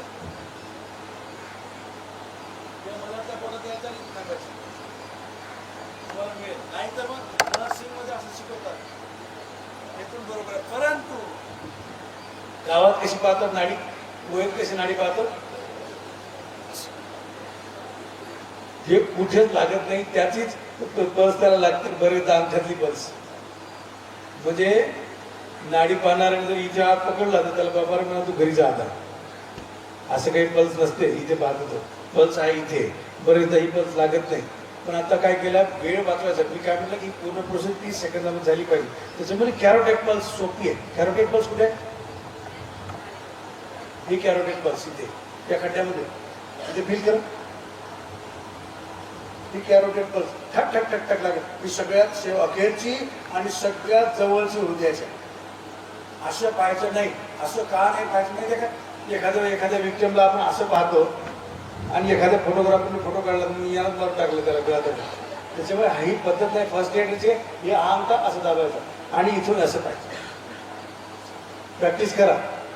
ही मेन प्रॅक्टिस आहे आणि ही तुम्ही कोणालाही मेला म्हणून सोडून द्यायला नाही. तर इथे फील करा. ठक ठक ठक ठक ठक ठक लागेल. सगळ्यात अखेरच्या आणि सगळ्यात जवळची हृदयाच्या ही पल्स अबसेंट आहे तर मग आता हार्ट बंद आहे समजायचं. ओके. ब्लू ग्लिसरीन फील झालं. कॅरोटेड अबसेंट. मग अप्लाय CPR. आपल्या CPR साठी काय करायचं. हा पाम कुठे ठेवायचा. इमेजरी प्लस करून हा इथे सेंटरला ठेवायचं आणि दुसरा हात कसा ठेवायचा. दुसरा हात असा. बरेचदा लेफ्टी असला तर लेफ्ट करू शकतो तो. हा असं काही नाही. असं करायचं आणि हा शोल्डर सरळ असले पाहिजे. खांदे सरळ असले पाहिजे आणि मग कंप्रेस करायचं. ठीक आहे. कितीदा कंप्रेस करायचं आहे. 30 तास 2 फॉर्म्युला आठवून ठेवायचं इथे. 30दा चेस्ट कंप्रेस करायचं आहे आणि 2दा mouth to mouth respiration. Mouth to mouth. Nose pinch nose आणि मग याचं तोंडाने श्वास द्यायचा आहे. ठीक आहे. आता आपण डेमोकडे जाऊ. तर या डेमो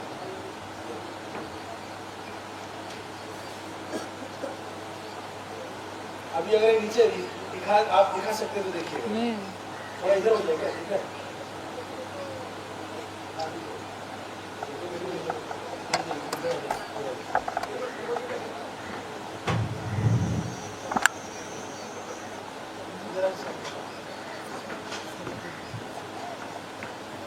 आता हिंद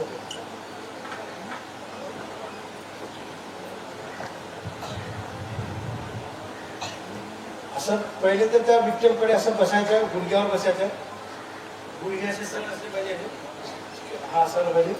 शोल्डर सरळ. चेस्ट अप चिन पण मग हात ठेवायचे. हे सरळ राहायला पाहिजे. खांदा आहे. हात पाठीचा कणा ताट असला पाहिजे. एक पाठीचा कणा ताट असला पाहिजे. ओके.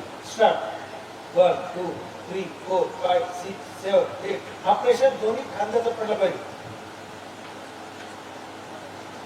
17 18 ओके 29 30 हो गया.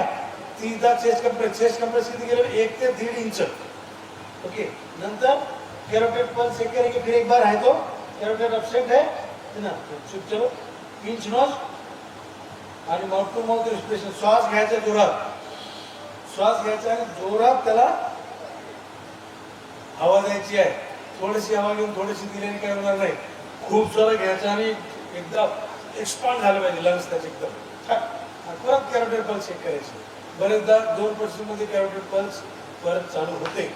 ओके. त्यानंतर मग आपण जर नाही झालं तर परत ती सायकल कंटिन्यू करायची.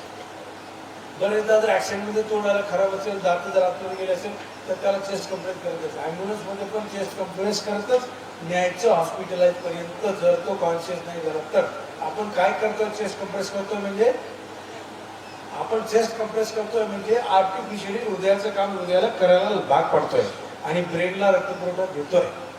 ओके. Isn't it. कळलं. तर तुम्हाला तुमच्यामधलं कोणाला तरी इथे डेमोसाठी यायचं असेल सो प्लीज मी इन्व्हाइट करतो. यायचं असेल तर या.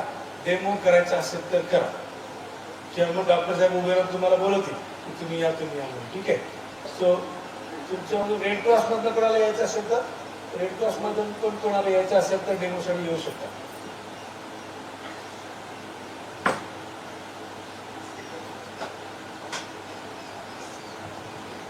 आपका नाम मोहन जी. तो ठीक है मोहन जी. आप वहाँ बैठ जाइए. दोनों घुटने पे बैठ जाइए. थोड़ा नजदीक जाइए. सीधा एकदम थोड़ा. ये शोल्डर ठीक रहेंगे. हाँ. जो पहले हम लोग को इमेजिनरी प्लस करेंगे. इसका ऐसा ऐसा करेंगे और फिर अपन लुक लिसन फील करेंगे और उसको कॉन्शियस है नहीं है देखेंगे. बात लुक लिसन फील को यहाँ से देखो यहाँ पे महसूस हो रहा नहीं हो रहा. वहाँ पे उसका ही हाथ रखेंगे. ठीक है. ओके. नहीं है. अभी कैरोटेड पल्स चेक करेंगे हम लोग. चेक करो. अपसेट यहाँ पे एब्सेंट है. ओके. अप्लाई CPR आप अप्लाई कर दीजिए. 1 2 3. हाँ गुड गुड. 6, 7, 8, 9, 10, 11, 12, 13, 14, 15, 16, 17, 18, 19, 20, 21, 22, 23, 24, 25, 26, 27, 28, 29, 30. अभी क्या करेंगे? 30 हो गया अभी? हाँ। ओके, अभी वापस एक बार चेक करो कैलकुलेट हो जाएगा. ओके, तुमच्या मधनं कोणाला यायचं आहे? चल. केल्याने होत आहे रे.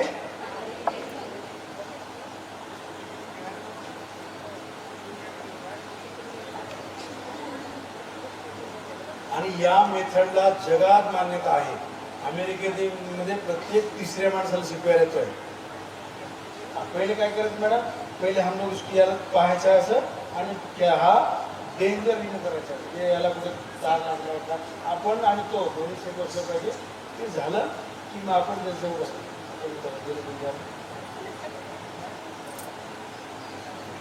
मग आता काय करणार आपण? हा, पहिले असं छान असं कंबर घुसायची पहिले आणि मग सुरू करायचं. हे छान. आणि लक्ष्मीबाईने हेच केलं होतं ना. ओके, आता काय करायचं मॅडम? हा, हे बाई बांगड्या वर केल्या ना, हा पण डेंजर रिमूव्ह मध्ये येतो. आणि तुम्ही सांगायला विचारलो बरेचदा एखाद्या खिशामध्ये एखादी गाडीची चाबी, चाकू किंवा काय ते ठेवतात लोक, त्याला रुतणार काय असेल ते काढणे, आपल्याला सगळं काढणं म्हणजे डेंजर रिमूव्ह करणे पण आहे. गुड, क्या बात आहे. तुम्ही आठवलं दिला ना. त्यानंतर इंटरॅक्ट बांगड्या वर केल्या की झालं का? ओके, चला आता लुक लिसन बी. हा, कुठे इथे पाहिजे म्हणजे अपडाऊन यूज करायचं. त्याचा अर्थ आपला आपण इथे ठेवायचा. हळूहळू कळत आपल्याला. लुक लिसन बी नाही आहे. ठीक आहे, मग आता काय करू? हा, एअरवेज पण चेक करायचं. नाकाला बोट ठेवू असं बोट. ओके, मग आता आपण एअरवेज चेक करायचं. वरती येईल मोठं हात पकडावे याला वर करायचं. म्हणजे एक आपण चेक करायचे हा चोकअप वगैरे आहे का. बरं, ड्राउनिंग केसमध्ये बऱ्याचदा चोकअप होतं.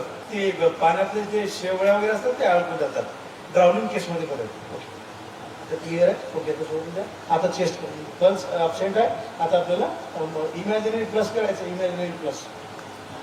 इमॅजिनरी ही लाईन सरळ लाईन आडवी लाईन असं. हां, आणि हे का करायचं आपण? कारण हे सायंटिफिकली आहे. लठ्ठ माणूस, रोड माणूस कोणते असू द्या, परफेक्ट दिसेन आहे ते. ओके, चल. हां, हा पक्क करा.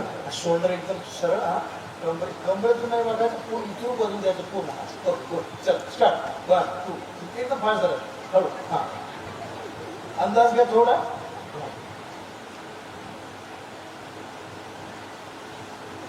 ओके, 30 धर. आता माउथ टू माउथ रिस्पिरेशन द्यायचं. नाक पकडायचं. तुम्हाला श्वास भरा. श्वास भरा. तुमच्याकडे पाहिजे तर श्वास भरा. हां, ओके. बरेचदा आपण फक्त माउथ टू माउथ रिस्पिरेशन पण फोटो एक्सपांड होतात आणि रिकवर होतात. थँक्यू. काय नाव मॅडम तुमचं? Good good. तुम्ही पण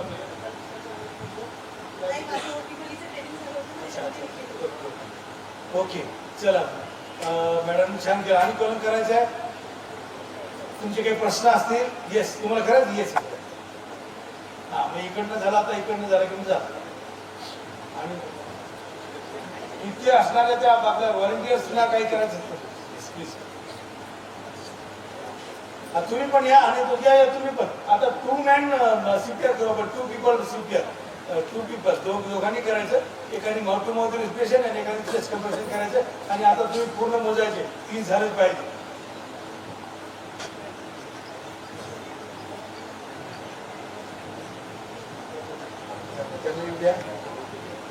आता call for help, shouting for help. मॅडमनी हेल्प तुम्ही डोक्याकडनं यायचे. तुम्ही इथे उभं राहायचं. ठीक आहे, तुमचं काम काय? माउथ टू माउथ रिस्पिरेशन करायचं. पहिले काय केलं आपण? डेंजर रिमूव्ह केलं. त्याच्या आजूबाजूला काय आहे का पाहायला का? सगळं काढलं. ओके, मग आता बसा तुम्ही त्याच्यावर. आणि पहिले काय पाहिजे? पहिले काय पाहिजे आता? हां, ते चोकअप आहे का पहा. क्लिअर आहे का? हां, आता लुक लिसन फील करायचं. चला ठीक आहे. आता आता पल्स असं ऑप्शन. आता तुम्ही चेस्ट कंप्रेशन करणार ना, तुमचं 30 झालं की मग तुम्ही इंच करून 2दा माउथ टू माउथ रिस्पिरेशन.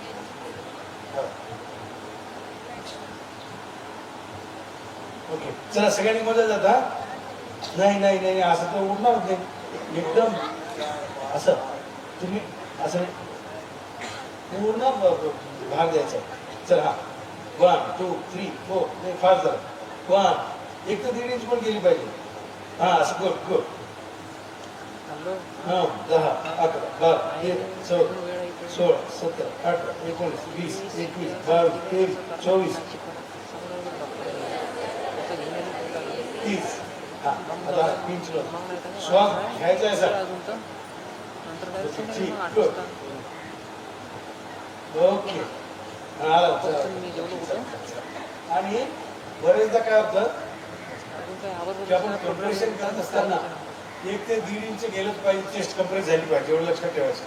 आणि स्पेस देण्यासाठी आपण एखाद्या वेळी 1001 1002 असं म्हणू शकतो आपण.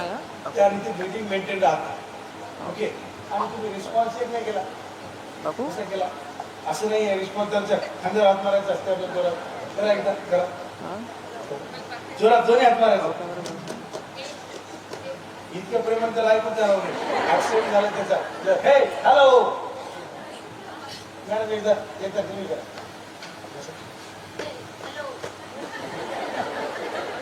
हा, हे थोडं ठीक आहे. चला परंतु हे आपण थँक्यू मॅडम. काय ना तुमचं ओके तर हे हॅलो हा सायंटिफिक रिझन आहे का म्हणायचं. कारण हे हॅलो हा कॉमन वर्ड आहे. जपानची बुडी असली तरी तिला माहिती आहे हॅलोचा आपण उत्तर हॅलो द्यायला पाहिजे. आणि आपल्याकडल्या चिखलदऱ्याच्या माणसाला पण माहिती आहे हॅलो म्हणजे इकडनं हॅलो म्हणजे तिकडनं हॅलो म्हणायचं आहे. हा कॉमन वर्ड आहे. परंतु आपल्या ओळखीच्या माणसाला तर आपण त्याला हे हॅलो नाही म्हणायचं. आपण त्याला नाव घेऊ शकतो आणि त्याच्या खांद्यावर टॅप करायचं. तर असं असं हळूहळू नाही करायचं. खांद्यावर टॅप करायचं सेन्सेशन. बरेचदा डॉक्टर सेन्सेशन चेक करायचं तिथं पायाला चिमटे घेतात ते उचलतात ना.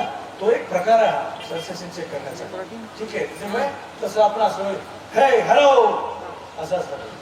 ठीक बरं बरं आता काही प्रश्न असतील तर मला विचारा. हो नसतील तर आपण कन्क्लूड करू. कन्क्लूड करत असताना मी आता माझ्यासोबत सगळ्यांनी म्हणायचं आहे CPR म्हणजे काय. CPRचा लॉंग फॉर्म म्हणजे काय कार्डिओ पल्मनरी रिसासिटेशन. सगळ्यांनी म्हणायचं आहे. कन्क्लुडिंग चाललंय आपलं. ओके मराठीमध्ये बंद पडलेली हृदय प्रक्रिया पूर्वरत करणे. हा चालू करणे होऊ शकतो. बेशुद्ध माणसाला पाणी पाजायचं जोरात जोरात. ठीक आहे बेशुद्ध माणसाला पाणी पाजायचं आयुष्यात सुखी आणि छान राहण्यासाठी सकाळी उठल्याबरोबर फिरायला जायचं. किती मिनिटं फिरायचं 40 मिनिटे. कोणासोबत फिरायचं एकट्याने फिरायचं. आपला नाही आणि कोणीच नाही. ठीक आहे ओके आणखी आणखी काय राहिलं.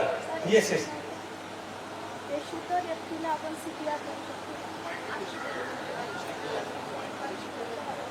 बेशुद्ध बेशुद्ध व्यक्ती आपण काय पाहिलं बेशुद्ध आहे कशावरून.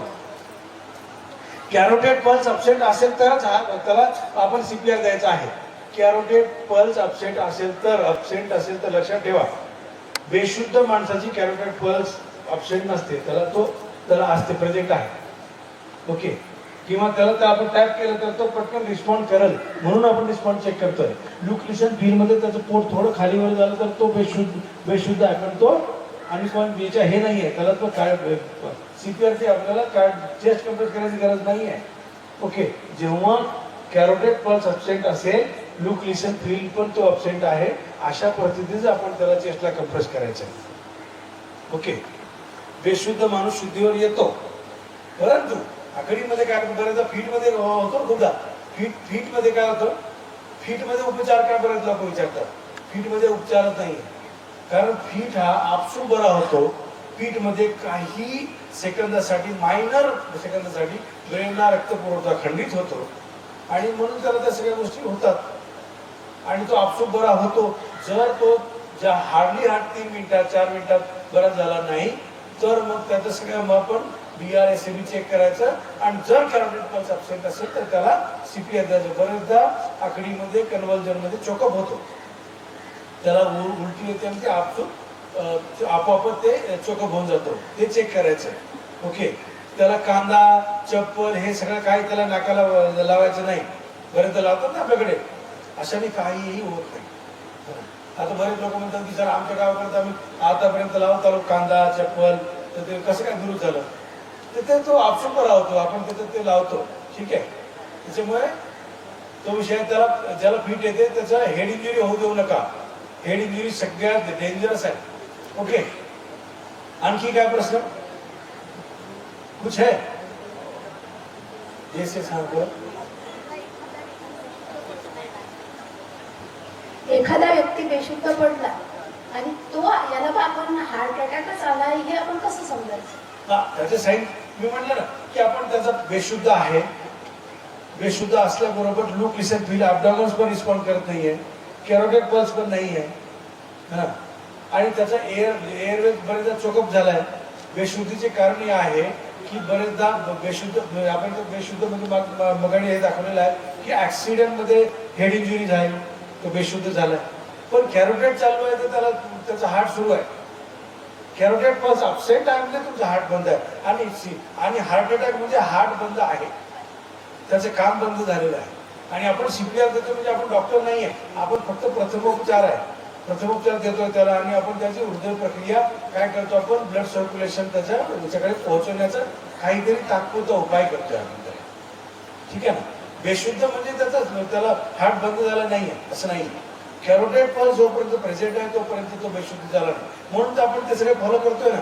रिस्पॉन्स चेक करतोय, कॅरोटिड पल्स चेक करतोय, लूक लिसन फील पाहतोय ओके. तर बेशुद्ध विषय वेगळा. कॅरोटिड पल्स अब्सेंट असेल तर चेस्ट कंप्रेस करा ओके. हा देतो ना.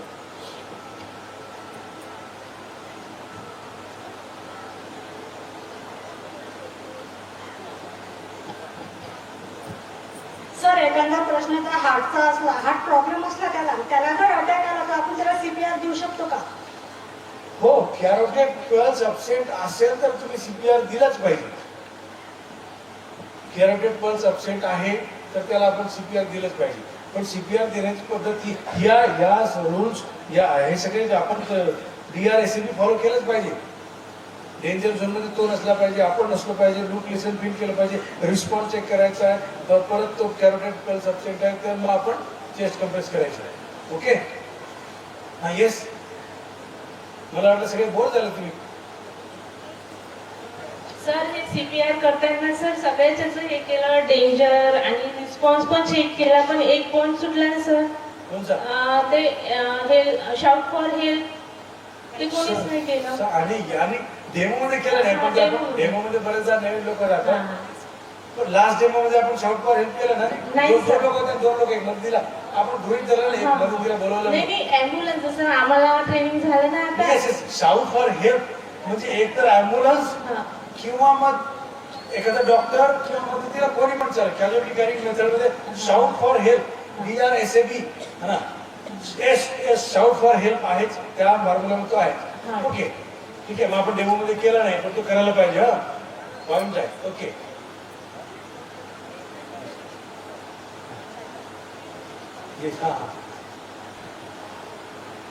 तर आपल्याला जर स्वतःला जर आलं समजा काही असं अटॅक वगैरे, तर त्याच्यावर काय उपाय केला पाहिजे? आपल्याजवळ कोणी आहे नाही त्यावेळेस.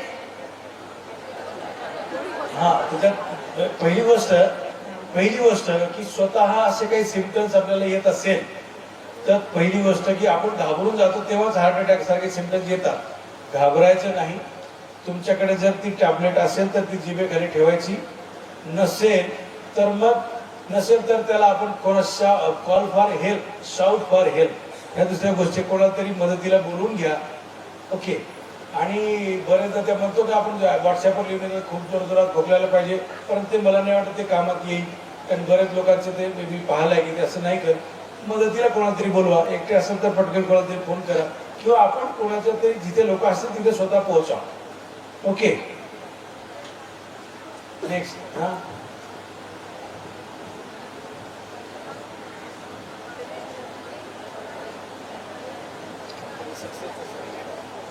Hello sir. हा CPR एक ठीक आहे. आणखी वेगळं काही CPR मध्ये असते का ते देताना? कारण मी 2-3दा CPR दोनदा दिला, 2-3. हे सगळं हॉस्पिटलमध्ये असते. ते आपण काय म्हटलं की आपण फर्स्ट एडर आहोत, आपण प्रथमोपचार करतो. ते पण CPR समजायचं ना मग? ते पण CPRच आहे, पण ती हायटेक. आता तर काय असतं की ही याला एक BSA म्हणून एक मशीन पण आलेली आहे. ती बरेचदा काय म्हणतो आता मोठ्या मोठ्या मॉलमध्ये आपण PPE पर्सनल प्रोटेक्ट इक्विपमेंट म्हणून त्याला आपण नाव देतो PPE, आणि ते काचामध्ये ठेवले असतं. त्याला तोडलं की ते मशीन निघते आणि फक्त ते चेस्टवर लावून द्यायचं. ते आपोआप त्या मोशन मध्ये आपण जसं कारण आता एका बच्चूची डेट झाली, त्यामध्ये त्याला 2दा दिलं होतं. त्या मोशन मध्ये आपण ती मशीन कंटिन्यू ती हॉस्पिटलमध्ये घेऊन जातो. पण आपण आता तरी आपल्या देशात या सगळ्या मशिनरी यायच्या त्या, पण आता ते येतील, कंपल्सरी केल्या. मुंबईसारख्या मोठ्या शहरामध्ये ते मशीन्स आले. मग ते जर केलं ना तर काही करायची गरज नाही आपल्याला. ते आणून फक्त त्याला त्याच्यावर ते साईन आहे, ते लेबल काढायचे, ते एक कुठे लावायचं, दुसरं कुठे लावायचं. आपण ECG कसं चेक करतो तसं लावायचं, मग ते आपोआपच तो 1, 2 त्या मोशन मध्ये 1001, 1002 अशा पद्धतीमध्ये ते कम्प्लीट चेस्ट कम्प्रेशन करतो. आणि पण तो माउथ टू माउथ रेस्पिरेशन देत नाही, ते तुम्हाला आर्टिफिशियली द्यायला लागेल. ओके, कारण ते 2दा दिलं असं 2-3दा शब्द ऐकलं होतं. ते कंटिन्यू करतात. पण तो माउथ टू माउथ रेस्पिरेशन देऊ शकत नाही, एवढं लक्षात ठेवा. ते आपल्याला आर्टिफिशियली त्याला द्यायला लागतं. थँक्यू. ओके, चला, थँक्यू सो मच.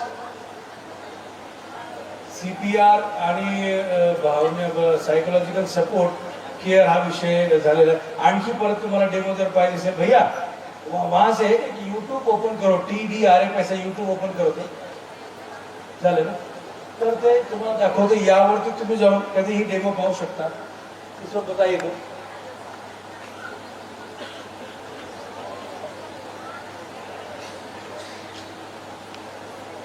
$111 नहीं डालना सीधे होगा, TDRF इतना है.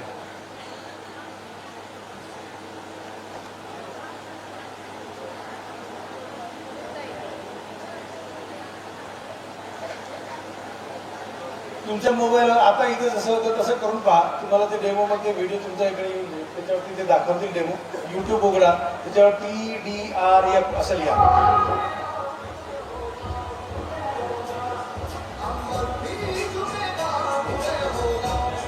हा एक व्हिडिओ आहे, 1 मिनिटाचा, तो पाहून घ्या. TDRF made history. 1,000 soldiers and officers of TDRF came together to form a grand human representation of TDRF, celebrating 19 years of service to the nation and paying tribute to the motherland. Vande Mataram.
History created in guidance of Honorable TDRF Director Harish Chandra Badrinath Rathore and TDRF Assistant Director Rupali Harish Chandra Rathore. Jai Bharat, Vande Mataram.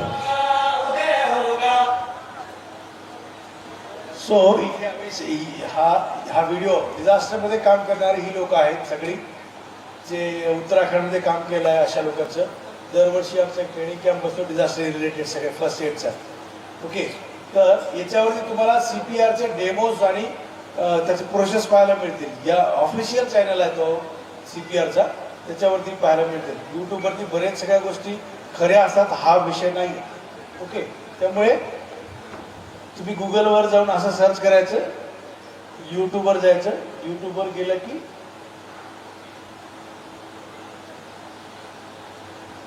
त्या TDRF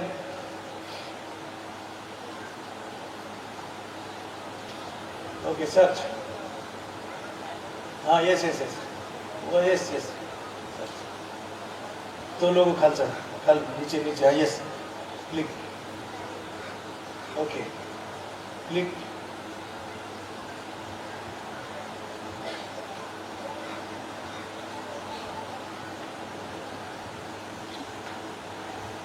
तो borewell rescue operation दाखव. बोरवेलचं लहान मुलाला CPR वेगळा असतो, तो तुम्हाला एक डेमो याच्यामध्ये असेल. लहान मुलाचं CPR Suraj, operation Suraj.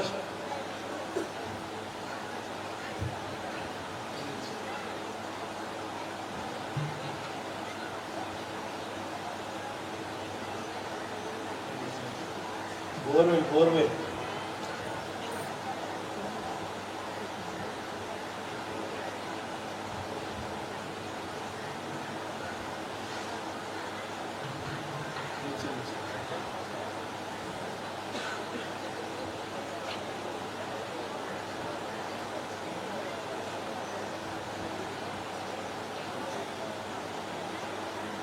Short video में जाता हूँ.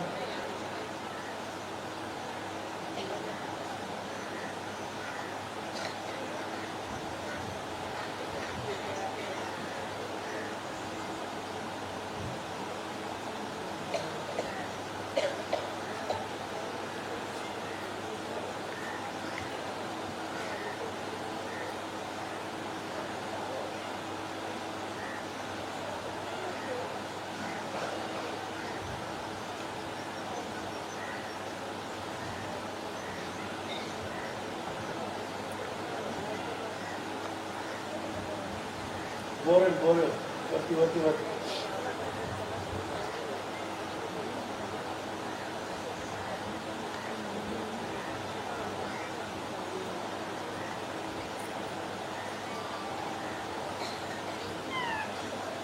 ओके छोड़ो. ओके ओके चलो, thank you so much, thank you.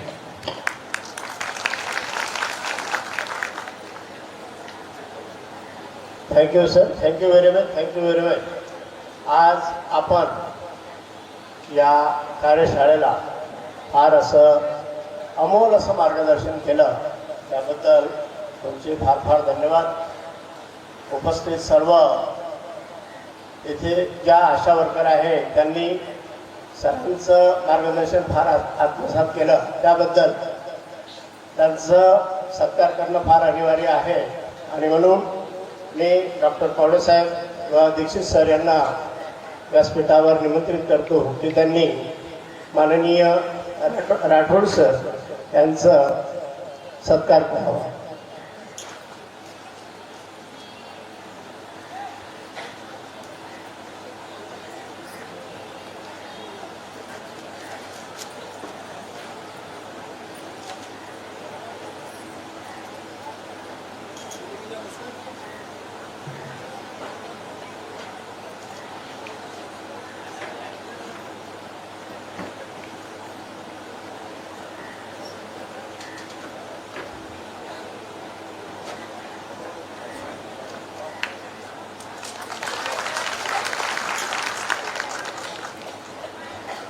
Thank you very much sir.